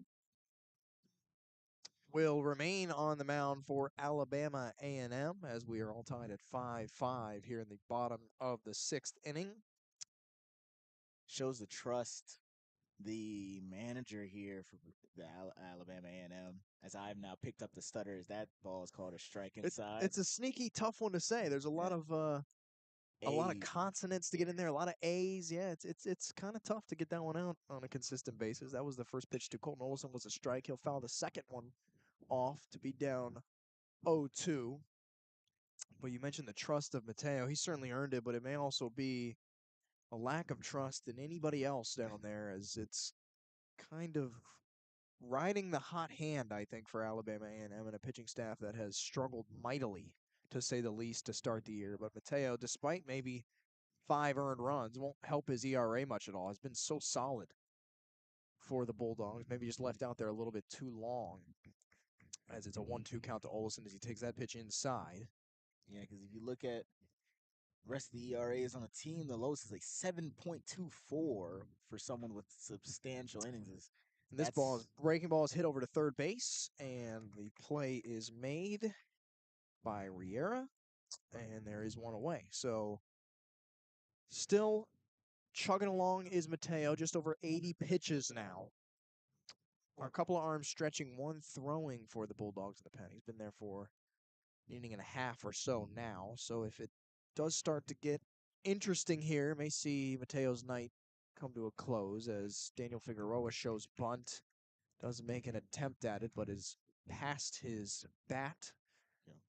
Just lands in the glove of the catcher there.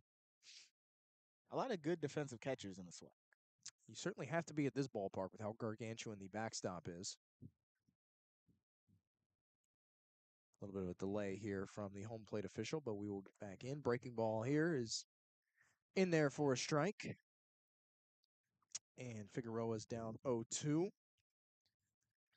But again, Mateo has, I think, looked better than the sum of his numbers tonight. He's allowed the 10 hits. As that one's outside for a ball.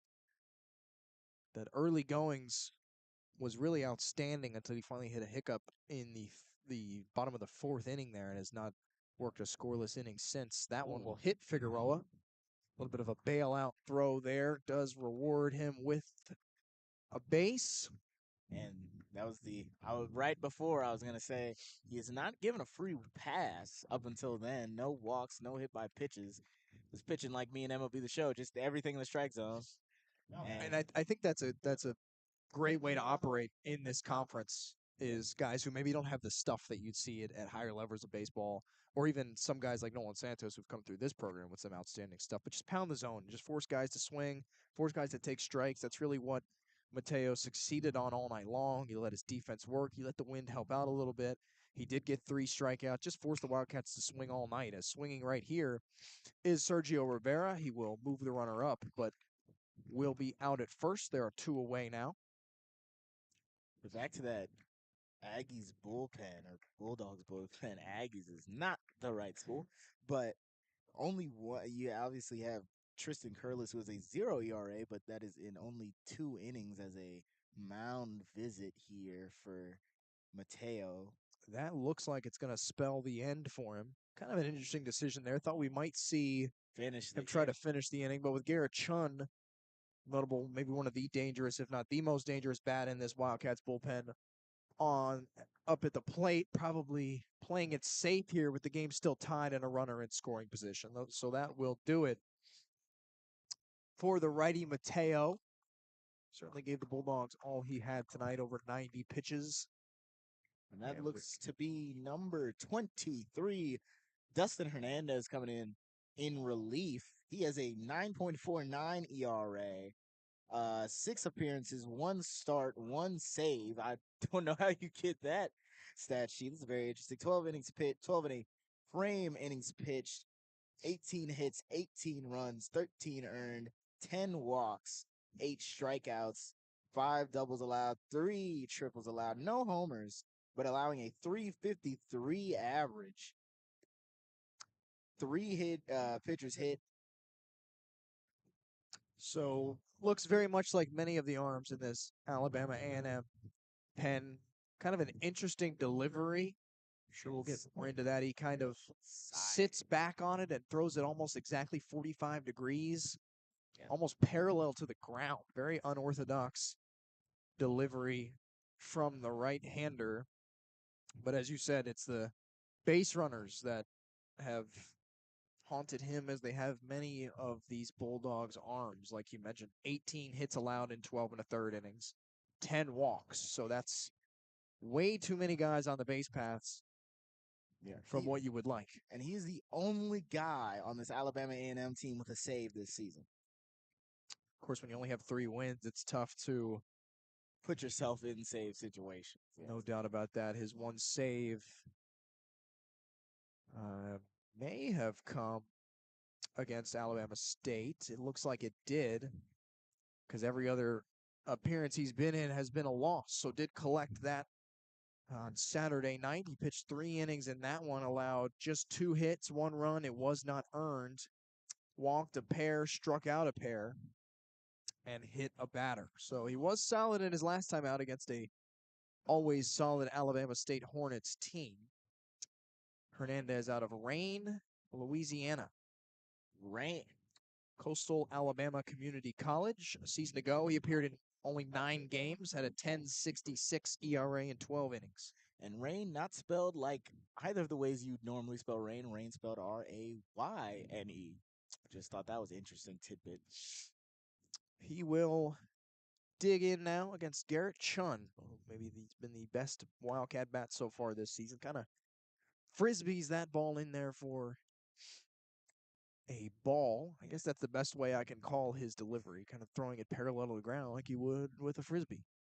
It's a very, as you said, unorthodox style as he loads up again. It's as that one's in there for a strike. He kind of pumps his leg, holds it there for a second, then throws. It's a very fluid motion up until the throw, which kind of comes staggered to the rest of his overall pitching motion. It's just kind of a violent delivery. It's one of those ones where, especially at that arm angle, you wonder how he's able to get enough on the ball velocity wise. A lot of that coming right from his elbow. Yeah. As that one is in there. Oh, excuse me, that one's a ball. Looked like it was down the middle, but the home plate official says otherwise. It is 2-1 to Chun now with a runner on second. Still tied at 5-5. There aren't 2 away, so the Wildcats looking to try to maybe scratch a run across, take their first lead of the night. And that one is outside, 3-1.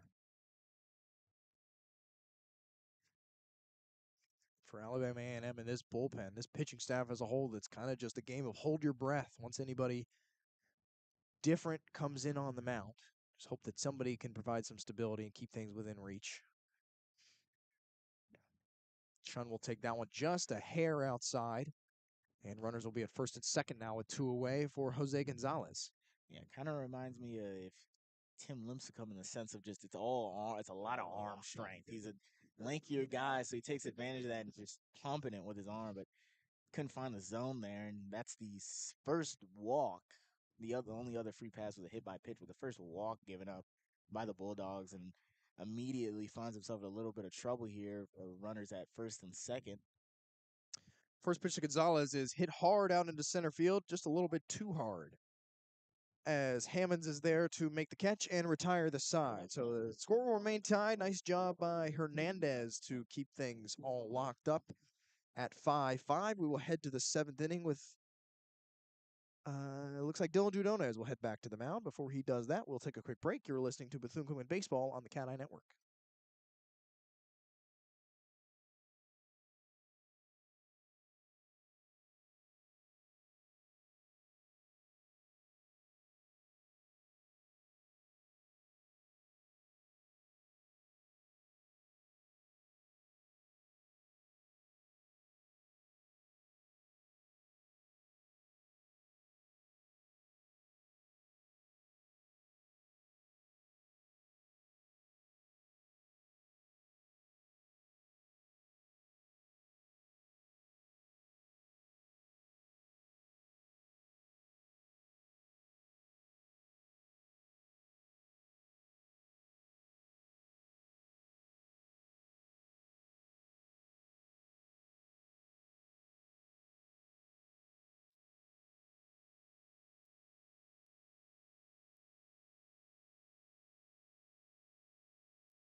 It'll be the cleanup hitter, Jared Tribbett, to lead things off in the 7th inning of a tie 5-5 ball game here at Jackie Robinson Ballpark. Dylan Dudonez will remain out there for Bethune-Cookman.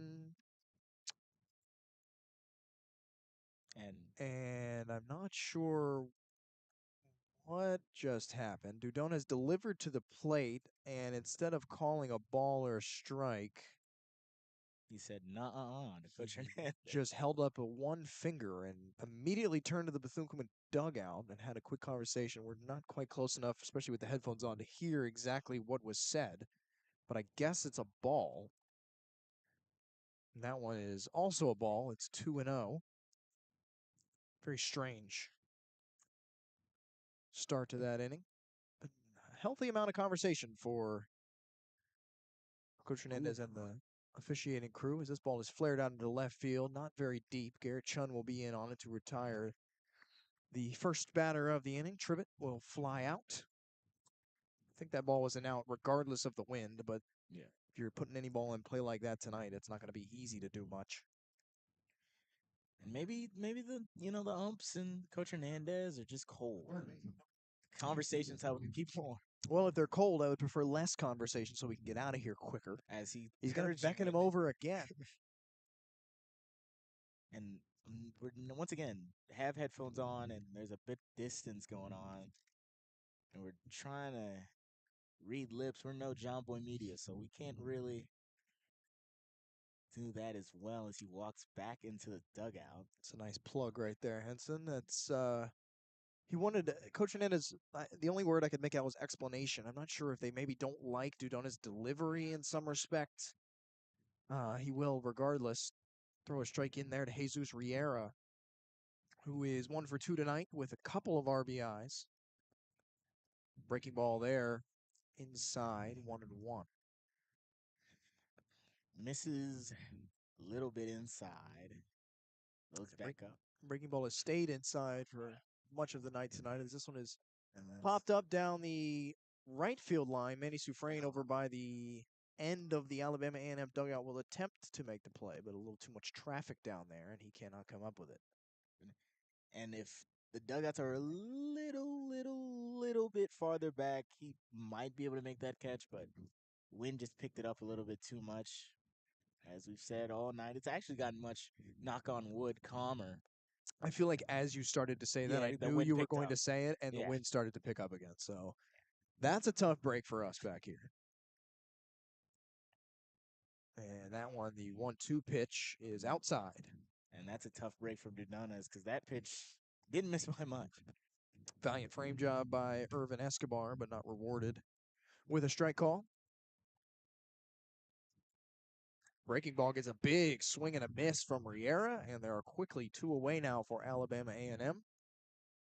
Cardonez feel like he's been super crisp. You know, that breaking ball in particular hasn't found the zone much as his outing has continued here, but when you get swings and misses like that, you can work pretty quickly.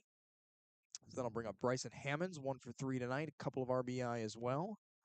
He will chop the first pitch he sees down the first base line, just 6 inches foul.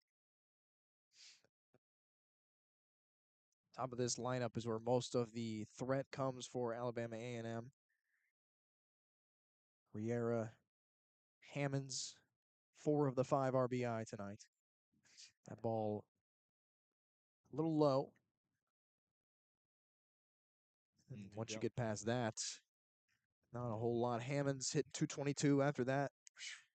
Big swing and a miss from him there, but after him, Stanfield hitting just 111, Duncan 075, Lloyd 176. So once you get past that 5-6 is oh my goodness, swinging at a pitch up by his eyes. No chance on that one as Bryson Hammonds goes down hacking. Absolutely gifted that one on one of the maybe highest pitches I've ever seen swung at in a baseball game. Like a Pablo Sandoval-esque swing right there, as he will go down on strikes, and we will head to the bottom of the 7th. We are still all tied up at 5-5. You're listening to Bethune-Cookman Baseball on the CatEye Network.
Manny Soufrain will dig in at the plate, still all tied up at 5-5 here at Jackie Robinson Ballpark as we hit the bottom of the 7th inning.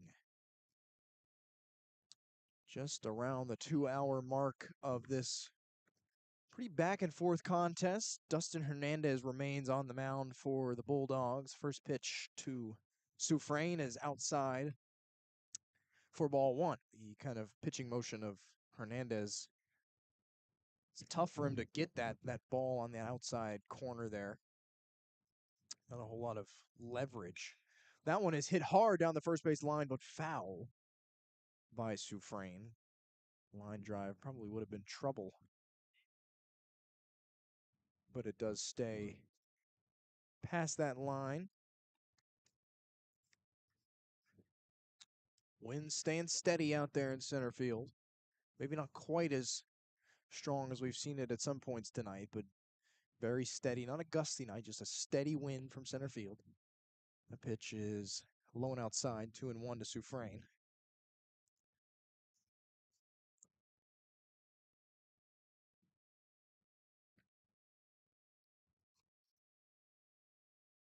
And this ball is flared down into left field. Oh, streaking foul. It will get past the glove and fair down in left field as Lloyd cannot come up with it. It is a double, a stand-up double for Manny Soufrain. Great way to lead off the inning. I thought that ball was destined to be foul, especially with the wind pushing ever so slightly out towards left field. But it doesn't hook too hard, and Lloyd is unable to come up with it. I think he overplayed it a little bit. It kind of had to try to throw his glove back towards his offhand to try to make the play, but he cannot do so as Soufrain gives the Wildcats a runner in scoring position. Nobody out for Irvin Escobar, a man who has 2 for 2 tonight. And Soufrain definitely benefited from the win here because any other day that might just have been a simple line out. As first pitch to Soufrain is in there for a strike. Soufrain going for the rare stealing of third base, and he will get in there, showing off the wheels. Manny Soufrain.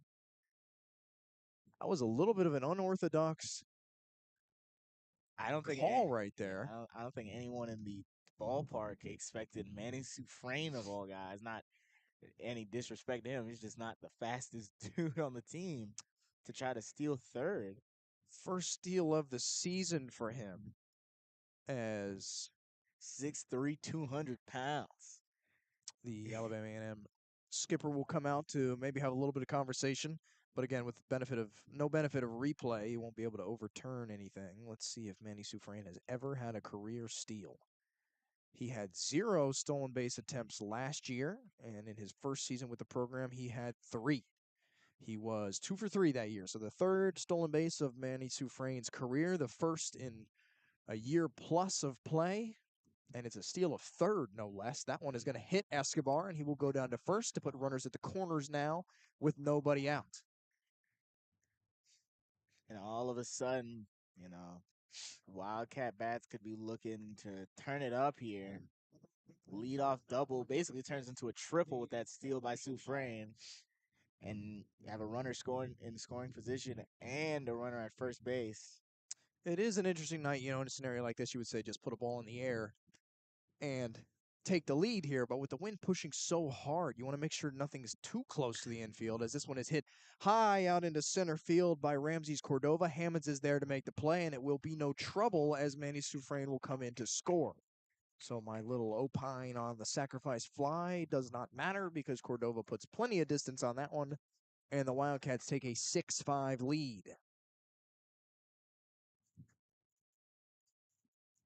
As Manny gets plenty of congratulations from his teammates, who also definitely know he is not stolen a base in a minute. So it'll be fun to talk to Coach Hernandez about that one if and when he comes down here for a little post-game interview, if the Wildcats are able to hold down the win here. But that was a nice job by Cordova to keep that ball low so the wind didn't have a chance to push it too far back into the infield. Ramses Cordova does go as Peter Vasquez's first pitch swinging, but after the foul backwards over the netting by home plate, Cordova will be forced to retreat to first base. And now the first Wildcat lead whole game. Certainly not how we expected this one to play out. This one is hit high, but not deep. As center fielder Hammonds comes in on it. Oh, and wow, I wasn't sure who was going to come up with that one. It looks like it was the second baseman Duncan, or is that the left fielder Diaz? It was Duncan who made the play at second, even though I thought it was going to fall in the glove of the shortstop Amaral. But they ended up colliding with each other. Luckily, everybody was kind of standing under it, so nobody was knocked over, as whoever made the catch did make the catch, and there are two away. It's 4. You know the ball's been in the air a long time when 4 players, even the left fielder, can somehow get down there. And Escobar will go once again. And he is in there sliding feet first. He will steal the bag. It is Escobar's third stolen base of the year on his third attempt. A perfect 3 for 3 for the Wildcats catcher. And now a single or anything in the gap scores him.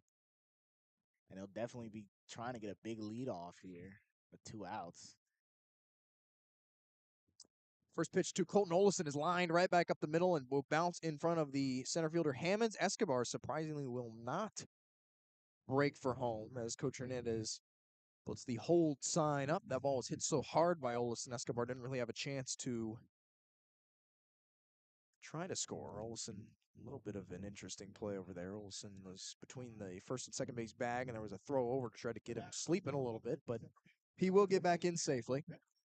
As Daniel Figueroa in the 9 spot now will look to try to give the Wildcats a little bit of insurance as they lead 6-5 in the bottom of the 7th.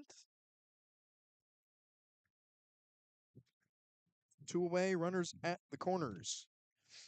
Colton Olson will break for second. First pitch is ruled a strike, and Double steal. they will collect the double steal as Olson has not yet to be tagged. Irvin Escobar does cross the plate, so regardless of what happens here, there will be a run score, and he does avoid the rundown. Little JV play from the Wildcats. That double steal that we talked about earlier tonight does result in not only a run, but a stolen base. And another MLB The Show reference that, if you know kind of situation there. You just stay in between the first and second baseman. And I mean, the ball got over to him, but they just couldn't apply the tag before he touched second. Well, there was kind of the issue of second baseman Duncan and Corliss both trying to kind of come in and collapse on Olson over towards the first base side. But for And no one was covering the shortstop.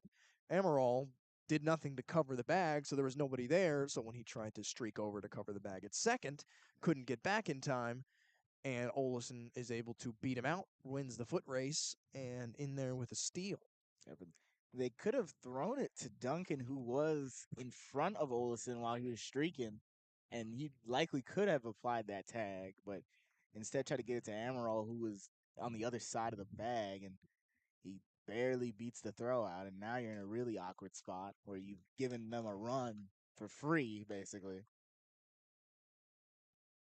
There's some conversation going on between head coach Elliott Jones and the home plate officials, some pretty fiery conversation. I'm not sure maybe if he's arguing that Olson at one point was out of the base paths or not. He did kind of a walk over parallel to the first base bag between the dugout and first base. I'm not sure if he was trying to say again that Olson somehow too far out of that baseline and therefore should have been called out. But again, I don't anticipate any change here. Very rare that we see that, but there's a little bit of heated conversation going back and forth. That is Olson's third stolen base of the season on 6 attempts. So one of the few guys who hasn't had a ton of success doing that this year. It looks like Jones may have been giving a warning. Yeah, look like a warning. And just a clarification for the rules on ejection in SWAC play. If he gets ejected tonight, would he still be able to coach tomorrow? I believe the SWAC rule is you would be out for the next game as well, as that pitch to Daniel Figueroa is inside. It is A 1-1 count. I believe it's 1-1. Board just has 1-0, but we shall see. That ball is in there on the outside half of the plate for a strike. It is 2-1. Ump is hiding his hands from the people from us at the backstop. Never pay attention to those behind the backstop, unfortunately. And That ball is in the dirt and to the backstop. Speaking of that, as Colton Olson will round third, he will head back to third. as Hernandez must have heard us and said, "Here you go, guys." And threw the ball to the backstop, and now Olson, in theory, could score a run here without a hit, but likely will not happen. Is 2 outs, 3-2 count. Well, if there's another wild pitch in the gargantuan backstop here at Jackie Robinson Ballpark, I would not be surprised. That one is in there. Freezes Figueroa for strike three, and the sign is retired. But the Wildcats do grab a couple, thanks to an RBI and a little bit of Little League play on the base paths from Alabama A&M. They will hold the Bethune-Cookman, I should say, holds a 7-5 lead as we head to the 8th inning here at Jackie Robinson Ballpark. You're listening to Bethune-Cookman Baseball on the CatEye Network.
And up to bat for Alabama A&M, it's Stanfield as he tries to revitalize this Alabama A&M offense who's gone quiet since the 5th inning. As Alabama A&M's manager has another long conversation on his walk over to third base with the umpire, and Coach Hernandez, I guess, wanted to be nosy and just confirms what their conversation was about. Leading off for the Bulldogs in the 8th. A long break before we get this 8th inning underway. First pitch high and out and away to Stanfield. Dodona's still out there. Another pitch outside, and before he's done a good job and really hasn't given them a reason to even, think about taking him out as of yet. Had the closer warming up, and that one's in there for a strike. Count 1-2, or 2-1 rather. Well, Henson, clearly I'm not needed here, so maybe you should just take the reins for the rest of the night and I'll just go home. And that one is high. That will bring the count to 3-1 now on Stanfield, who is 0 for 2 tonight, has a walk and a strikeout. Another one high. And Dudonez, the breaking ball is not quite breaking in the zone there. Will give the Bulldogs a little bit of life in the dugout with a leadoff base runner once again. They've done that a handful of times tonight. Certainly has not been a pitcher's duel by any means this evening. As Irvin Escobar will come on out to have a quick chat with Dudonez on the mound. There is some activity in the Wildcats bullpen. Looks like it may be Patrick Rourke, but I can't quite tell from all the way out here. There's just a quick conversation. Just Escobar and Dudonez out there. You've seen the Wildcats a lot of times bring the whole infield in or maybe pitching coach, but just the battery for that meeting as Kylan Duncan will dig in here. 0 for 2 tonight. Hitting just 071 on the season. Just 3 hits for him. Has Started 16 games, appeared in 17, but in 40 ABs, just 3 hits. One of them a double. There is a pinch runner over at first base for the Bulldogs. Will probably swap right out of the DH spot. That is Jose Puig. The Bulldogs look maybe for a little bit of small ball here. Puig does not go. That pitch is in there for a strike. First pitch to Duncan. Especially after the Wildcats manufactured that run on the double steal.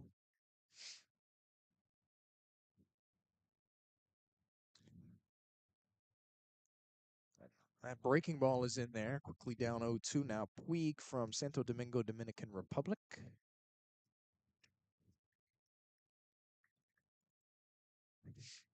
Surprised we haven't seen a check over. Seems like the Wildcats always love to do that, especially on the pinch runners. He has not stolen a base this year, has Puig. And that one will freeze. Duncan, 3 pitches and a strikeout for Dudonez. And there is one away with still one on. Yeah, and this This will be a pinch hitter for the Bulldogs. It will be Chevalier Doris. emptying the bench is Alabama A&M as Doris comes in hitting 162 on the season, but Coach Hernandez will come out before we see a first pitch to him to talk to Dudonez. Very well may spell the end of his night. And it looks like it will, as they will make a call to the bullpen here in the the top of the 8th inning. That'll do it for Dudonez. Keeps the Wildcats in this ball game and will give way to Patrick Groark. a very, very solid outing from Dudonez. Comes in, 3 innings pitched, doesn't allow a run, doesn't allow a hit, only 2 walks and 4 strikeouts, facing 12 batters. Did a great job, especially after the Bulldogs got out to that, good solid lead and got 5 runs on Corey. The hold is a stat that's not really given a whole lot of credence in the game of baseball. Never really has, but as far as holds go, Dudonez did an outstanding job of finally settling things down. Corey had some ups, had some downs tonight, but Dudonez came in and really finally, even though it didn't always look pretty, had a few ABs where he struggled with control, 4-pitch walk, but he did settle things down and finally give the Wildcats a chance to make the comeback, tie things up, take the lead. So an overall solid night from who has been one of the most consistent relievers out of the BCU bullpen to this point this season. That'll bring up Patrick Groark, another guy who's gotten a lot of early activity out of the Wildcats pen to start this season. Groark out of Land O'Lakes, Florida, Land O'Lakes High School. 11 2/3 innings so far on the season for him. In those, he's allowed 4 runs, 3 of them earned on 8 hits, 8 walks, struck out 10, has allowed a pair of doubles, 1 home run, has hit a pair of batters. So another guy who does let up his fair share of base runners, but it has not come back to totally haunt him thus far on the year. Just the 3 earned runs allowed. As his first pitch will be delayed a bit. As a ball from the BCU bullpen sails in, or maybe we have some extra legs down there towards the left field line.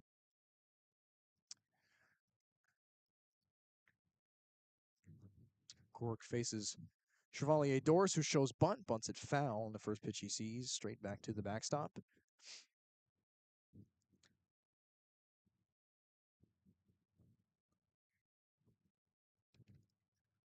Doris pinch hitting for the 9-hitter Mekhi Lloyd out of Raymond, Mississippi. He'll take this pitch way outside, 1-1. Another Mississippi native on this team. And a Jackson State transfer. Appeared in 41 games last year, 39 of them starts, swung on and missed. This one counts 1-2. Hit 229, 12 RBI, 378 on base percentage, 282 slugging. Not a big power bat. So far this season, hit just 162, a couple of RBI, 2 doubles. This one is low, 2-2 now. 37 ABs. He has struck out 13 times, but walked 7 and was hit 4 times. Takes this pitch to run the count full 3-2. So interestingly enough, in 19 games, he's been hit 4 times. In 47 games last year, he was hit 3 times. And he will remain patient, take a ball there, and works the full count walk to put runners on first and second with 1 away. Some life in the Alabama A&M dugout. And all of a sudden, you're like, man, kind of, you might be wondering, man, well, you could have left the donuts out there. Doing really well. Patrick Gork's first pitch to Alex Diaz is called a strike, a little bit outside, but home plate official will call it in there as the lineup turns back over to the top for Alabama A&M. Gork working very quickly, fires in a pitch in the exact same spot. Quickly down 0-2 is Diaz, who is 0 for 3 tonight with a walk and a strikeout. No lead feels safe in this game. Both teams have battled back to tie things up. Ball is in the dirt. 1-2, trying to get Diaz to chase. He does not. And you really want to get this strikeout here. Put him at 2 outs. Get a force at any base except home. Breaking ball is in the dirt once again, 2-2. No runners will advance. Irvin Escobar does a good job to keep the ball in front of him. And you don't have to make him chase as much as you're doing. You could be fine just trying to pound that strike zone. They'll go low again, this time inside. No chance of an offering from Diaz. Count has run full once again.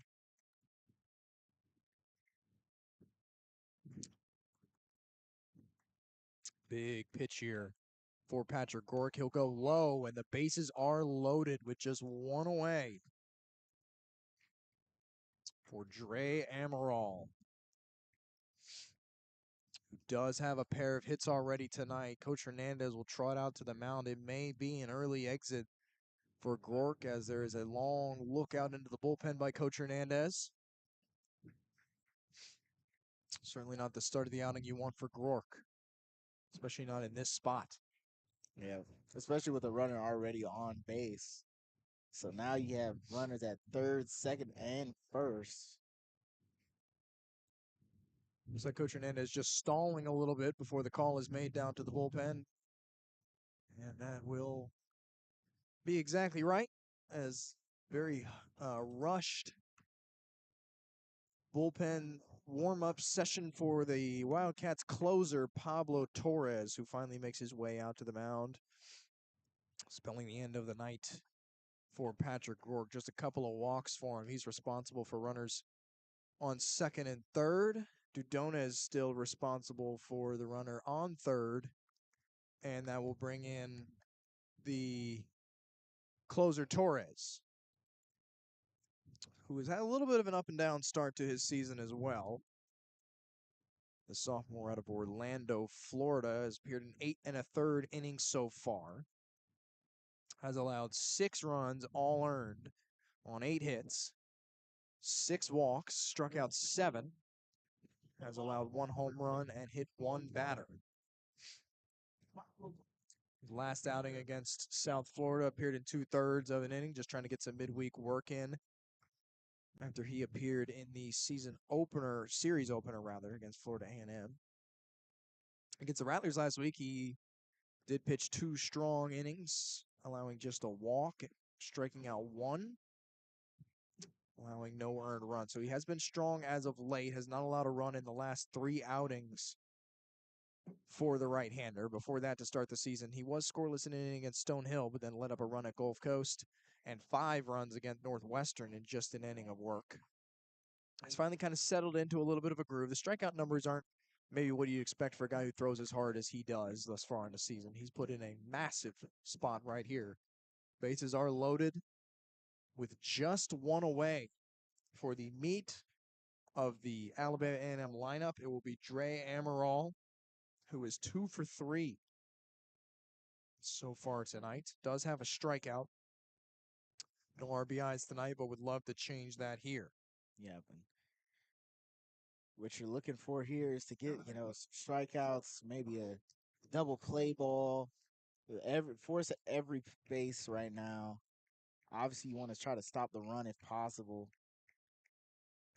Very tough spot, and Torres could end up pitching inning and two outs here if he does well. First pitch is a breaking ball that is in there on the outer half of the plate for a strike. First pitch strike to Dre Amaral. Don't want to try to do too much here. He certainly does have the strikeout stuff with that fiery fastball. He'll go breaking ball again. This time another strike, exact same spot. Sets up the fastball very nicely for Torres. Wouldn't be surprised if we see some high heat here to try to get Amaral swinging. 3 on, 1 out. Goes breaking ball again. That one breaks a little too far outside. Trying to stay careful with Amaral. Count is 1 and 2 now.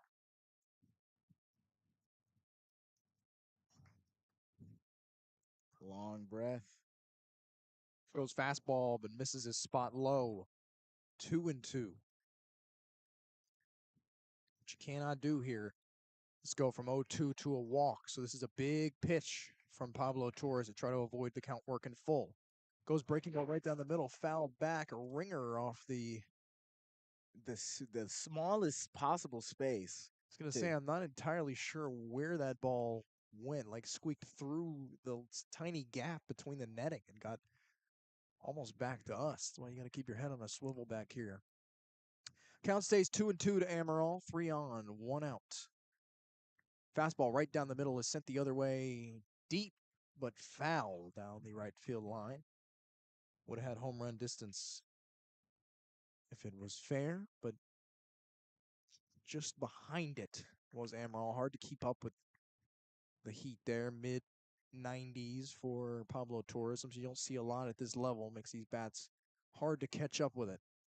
That ball, a little bit of a breaking ball, is high, and the count does run full, 3 and 2. Big spot for Pablo Torres. Wildcats still have a little bit of a cushion. They are up 7-5, so walk is not the worst thing in the world. Does look like we will call for another reliever to start warming up, does Coach Hernandez. That ball is in the dirt, and a run will come home. Without a single swing. None of these base runners have swung at the ball outside of foul offs and such. No hits here. All walks. And Wildcats still very much in reach of disaster if somebody cannot calm things down on the mound. Pablo Torres still faces 3 on, 1 out. Wildcats lead is down to just 1 as a big swing and a miss from Tristan Curlis for a much-needed first pitch strike. 1 for 3 tonight is Curlis, a pair of strikeouts and a walk. Torres deals big breaking ball, another big swing and a miss, and another batter is down 0-2. We'll see if Torres can learn from his mistakes and try to put the batter away. Breaking ball and 3 pitches, 3 breaking balls, 3 swings. There are 2 outs. And that's how you do it. You gave up that walk. You're thankful for that, that cushion that you had, that 1 run. And now you just need 1 more out, 1 more strikeout, 1 more pot, anything other than a base hit or a walk. Jared Tribbett up now. 1 for 3 tonight, an RBI, a walk, and a strikeout. First pitch to him, goes breaking ball again. Right back to Pablo Torres on the mound. He will take it over to first, flip it over to Sufrain to retire the side. So a little bit treacherous for Bethune-Cookman, but they do exit the top of the 8th inning with the lead still intact. It is 7-6 Wildcats as we head to the bottom of the 8th inning. You're listening to Bethune-Cookman Baseball on the CatEye Network.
Just a one-run lead now for Bethune-Cookman as Sergio Rivera, the top of the Wildcats order, would like to add some insurance runs here in the bottom of the 8th inning.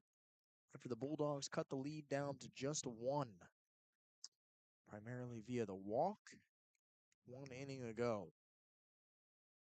Rivera tonight 0 for 4, a couple of strikeouts. Uncharacteristically quiet night for the leadoff man. He's immediately hit after showing bunt, and he will head down to first base. Very quick way to get on base. Didn't even really have time to set himself. Get set up for the bunt, gets hit, and already on first base. There was a little bit of conversation there, I think, with the first base, I should say, official, to see if maybe we were going to rule that a swing or a swinging or a bunt attempt, which would mean that would go down as a strike, but he rules no swing, and Rivera is awarded first, which will bring up Garrett Chun, 1 for 3 tonight. Sergio Rivera takes off for second, and he is out. A great throw from Tribbett behind home plate, nails Sergio Rivera, and a leadoff base runner is for naught as there is one out. I understand the Wildcats trying to go back to small ball to try to make something happen, try to put a runner in scoring position, but tough to make the first down on the base paths like that for Chun. 2 straight balls to him on the outside half of the plate. He's up 2-0. Especially as Chun is a hit and a walk today, so it's not like he's been cold or anything. That was the first time Rivera was on. That ball is hit on a line out to the third baseman, Riera, who makes the grab. And quickly, 2 are out now. Promising start is quickly snuffed out with the caught stealing and the line out. Jose Gonzalez, 2 for 4, will look to prolong the inning here tonight. Does have a strikeout. Dustin Hernandez allowed a pair of hits, 2 runs, both earned, a walk and a strikeout to this point. And this one is hit down the field, down the line and right. It will be a fair ball down into the corner for Gonzalez. Diaz makes a valiant effort, throw over, and they got him. What an incredible throw from Diaz out in right field. Guns down. Gonzalez, no cutoff man, nails the runner at second base. And really, between the first pitch, hit by pitch, a nice piece of hard contact from Garrett Chun, and then what should have been a double from Gonzalez is all snuffed out with some nice defense and base running mistakes for Bethune-Cookman. We will head to the 9th inning. Wildcats still up just 1 run. Pablo Torres will look to close things out for a series opening win. You're listening to Bethune-Cookman Baseball on the CatEye Network.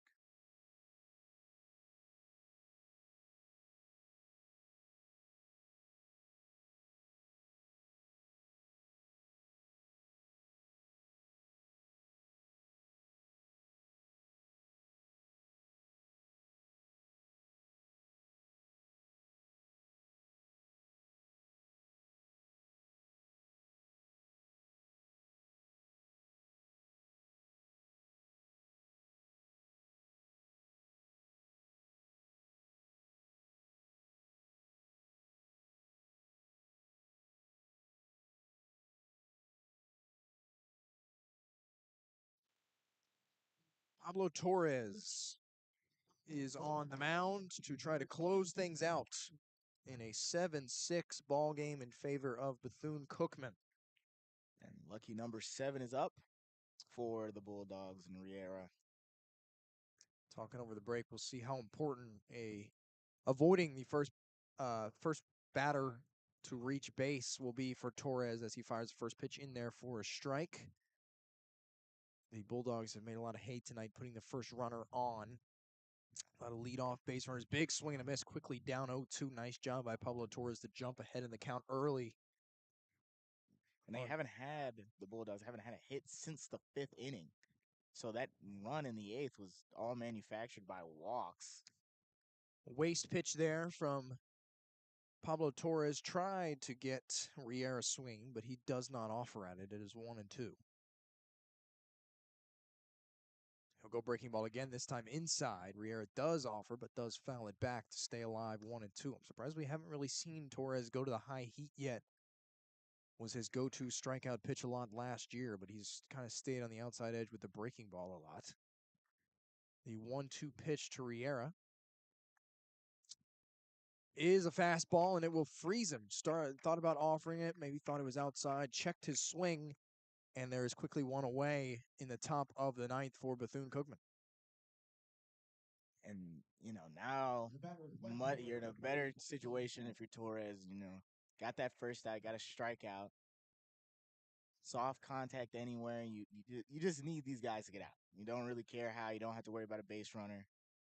Bryson Hammonds takes a breaking ball, looked right over the plate, but I think ruled a little bit inside, says the home plate official, so he'll be up on the count 1-0.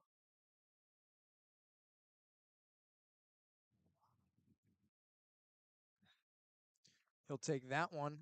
Fastball this time on the lower half of the plate, 1-1 now. Pablo Torres attacking the zone thus far in this frame. He will not do so there. Ruled no swing on a check swing from Hammonds. Hammonds tonight 1 for 4, a couple of RBI, a pair of strikeouts. Trying to work some magic here in the top of the ninth, keep things alive for Alabama A&M. He fouls this one hard off to the right field side. Out of play. The wind has maybe finally started to die a bit. Certainly not blowing quite as hard as it was at the start of this game. Definitely still there, though. Breaking ball is sent out into the gap in left center field. Nobody's there to track it down. Figueroa will run in on it, gather it off the wall. Hammonds digs in for third. Throw to the cutoff man. Not even close. A speedy triple from Hammonds. The Wildcats are in danger here with a runner all the way at third and just one out. The Bulldog dugout is fired up. And for obvious reason. Now you need a ball in play and you score and tie this game and send it to extras. Or at least to the bottom of the ninth. Nothing cheap about that one either. That was every bit of a legged out triple from Hammond. Ball was hammered. Rolled all the way to the wall, right? Maybe in no man's land, right between Figueroa and Chun in left center field, which will bring us to a pinch hitter now. Trying to see the number on that one. 14. Swing and a miss. That is 14. That is Christian Soto, who hacks at the first pitch he sees for another first pitch strike from Torres. Runner on third, 1 out, 1 run ball game at the Jack. That pitch is a ball. Soto hitting just .087 so far this season, so one of many Bulldogs to not quite find their footing at the plate yet. Kissimmee native, so not too far from here, down in the Orlando area, is Soto. He'll swing very late at that pitch. Down 1-2 now. Soto down from the Sunshine State Elite Academy. The sophomore hit 190 last year in 42 at-bats, 8 hits, one of them a double, 3 RBIs, walked twice to 17 strikeouts in 42 ABs. So, 3 true outcome type guy.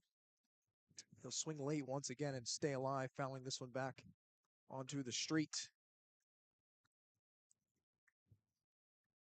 And you really want to get this strikeout if you're Torres. Put it so that if you get an out in the next at-bat, it ends the game. Keeping this one out of play would be huge. Breaking ball chopped over the head of Torres. Olesen is there to get it at second. He drops the ball.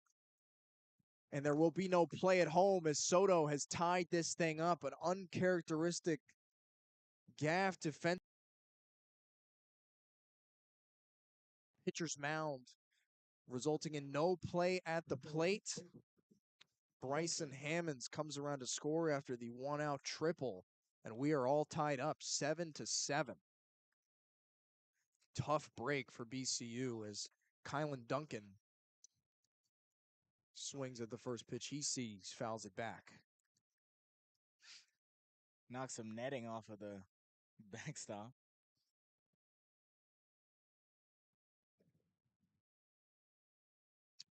The breaking ball is high, 1-1. So it'll be the BCU Bats that are going to have to win this game.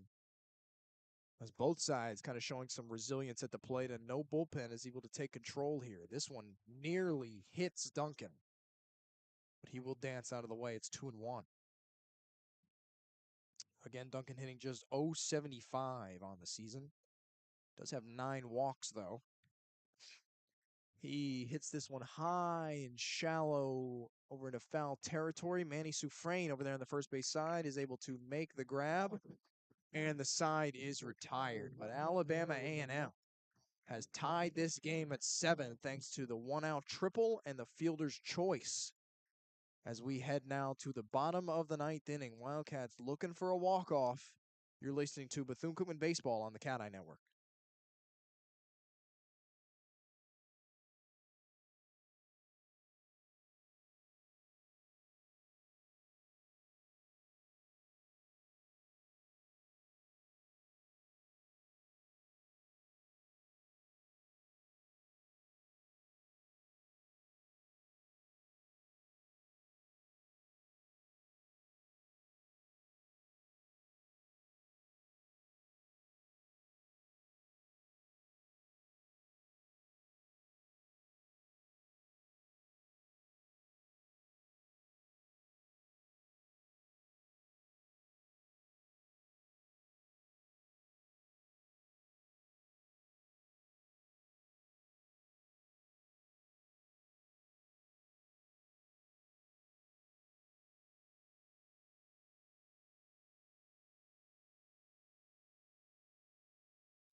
And it will be, what is Manny Sufrain will lead things off in the bottom of the 9th as the Wildcats will look for some walk-off magic, as they've done a handful of times so far this year, as Alabama A&M is able to tie things up at 7-7 with a little bit of clutch hitting. Wildcats would like to answer that here and end things before extras. Manny Sufrain will take the first pitch from Hernandez, who remains out there in his 3rd full inning of work now. Maybe not what we expected to see. A solid performance out of the bullpen from an Alabama A&M staff that has struggled mightily to start the season. That one is a ball to Sufrain. It's 1-1 now. Yep, and if there's any guy on this team that wants to finish this game off with one swing of his bat, it's Manny Sufrain. Winds really died down late, so he does have the power to get it out of here. And that's another ball outside. And that makes it a 2-1 count for Sufrain. Like you said, Henson, certainly not a night you'd expect a walk-off home run, but the wind has died down. Maybe you have a little bit of a window for an opportunity now. That one is right down the middle and hit high and deep, but very foul down the left field line. Sufrain got all of that, but maybe swung a little bit late. And the sound off the bat, if I had my eyes closed, I would have thought it would have gone out, but just doesn't have the location. Well, I promise you'd hear the BCU dugout if he sends one over the wall anywhere in this ballpark. Count is 2-2 now. Hernandez delivers. Breaking ball high. Offered out by Sufrain. Foul back. Sufrain just 1 home run this year, but probably the biggest pop in this Wildcats lineup. Certainly has been to this point. 5 doubles for him. Trails only Sergio Rivera in the category. Another pitch high and foul back.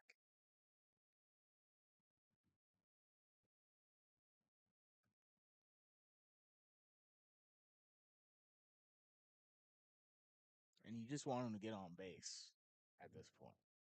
Want that early base runner, want that lead runner.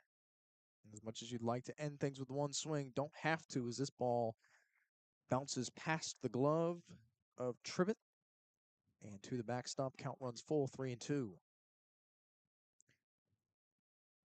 It'll be a defensive hitter here.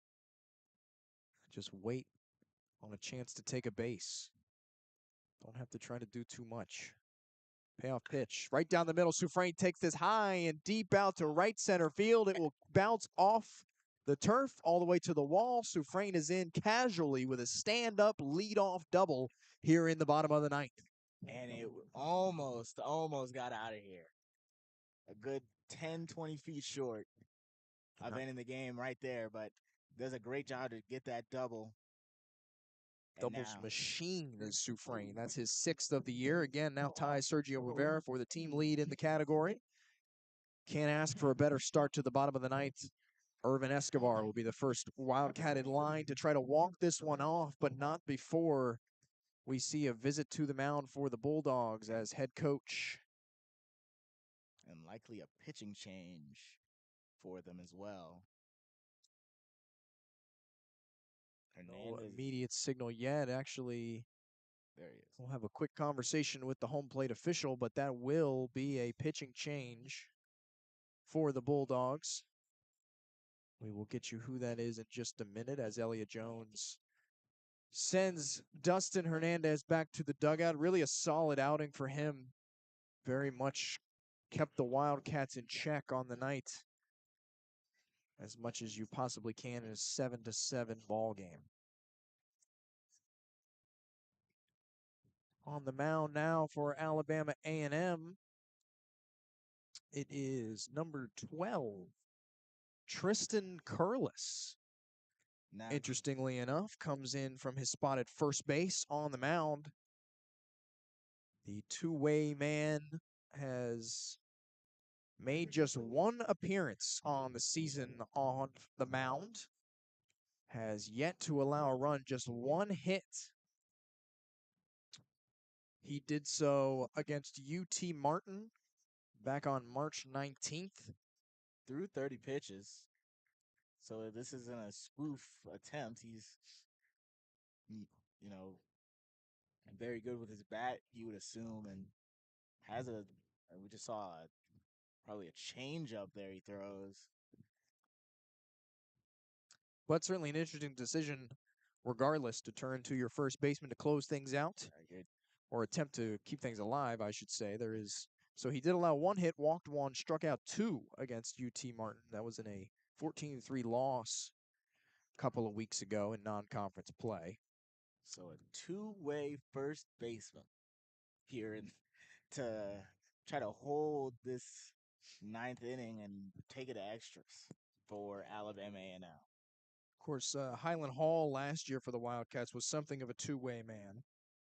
He didn't really appear on the mound much. It was kind of something early in non-conference play. The Wildcats attempted to work him in a bit, but never really found a consistent role on the mound. We'll see how the season fares for Curlis in that regard, but he will be put in a big spot right here trying to take this one to the 10th inning. There are no outs. Manny Soufrain is your runner on second base. A little bit surprised we didn't see a pinch runner for him.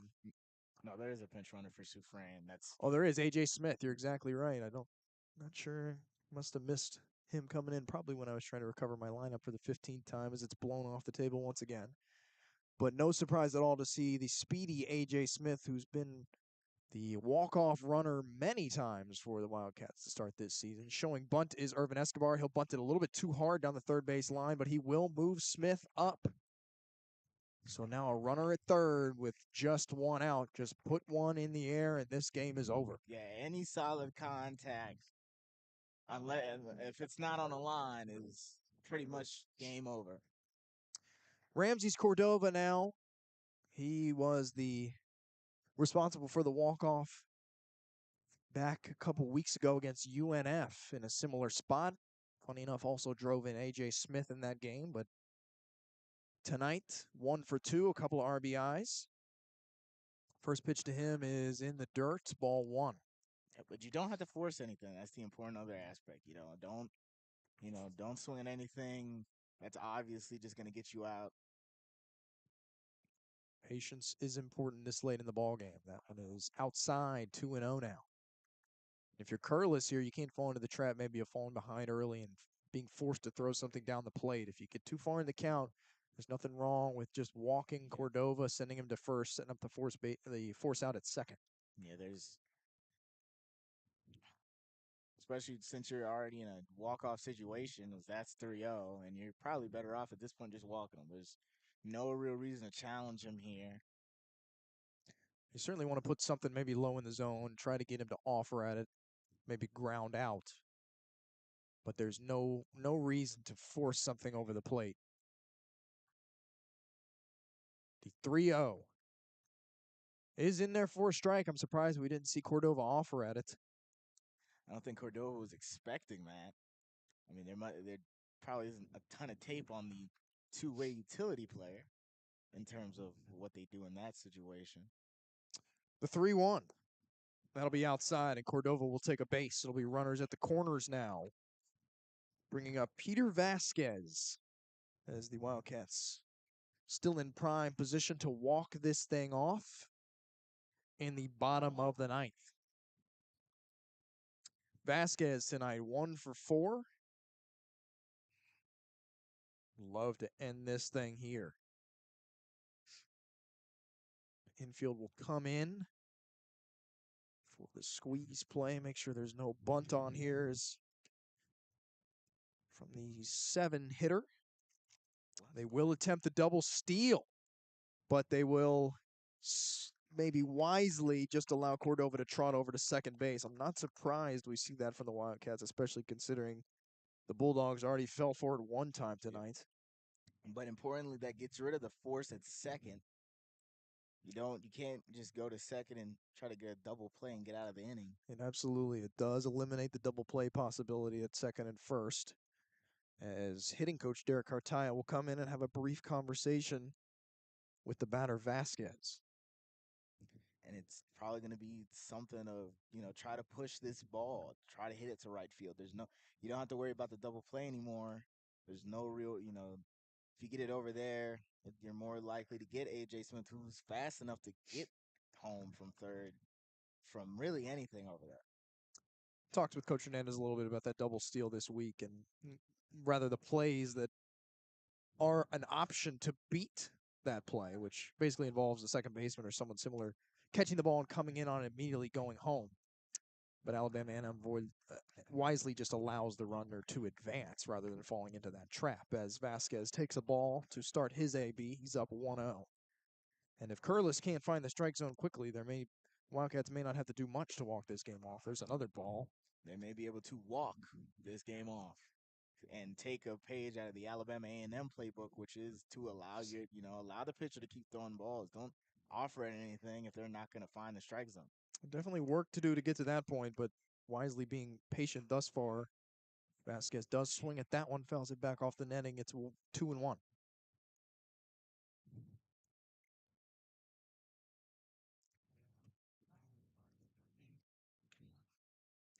Windy, cold night here at Jackie Robinson Ballpark. Wildcats would look to send us all home with one swing here. Vasquez, big swing and a miss. No contact there. Count is 2-2.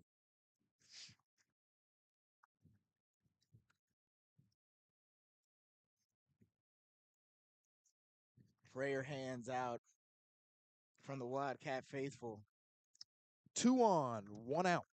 Peter Vasquez, 2-2 count. The delivery, breaking ball, fouled off. Just barely gets his bat to that.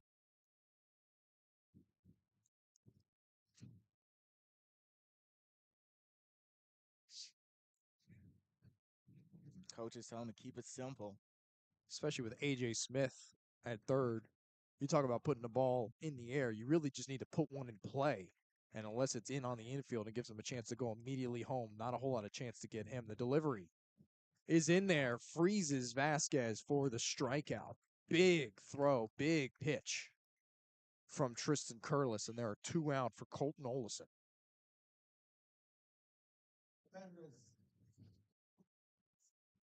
And an intentional walk for Olison. And this, you're talking about a big spot for a guy, for Daniel Figueroa, that the Wildcats have, as we talked about earlier in the broadcast, really trying to get going as a potential future leadoff guy for this team. This is not your traditional nine hitter. This is not a guy who's an easy out by any means. This is a big bat for the Wildcats, or at least they hope so later in the season. There are force outs at every base. Runners on every bag. A.J. Smith will break for home, but he will head back.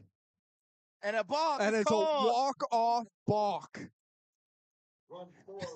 An incredible piece of heads-up base running for the Wildcats forces Curlis into the balk. And that's your ball game.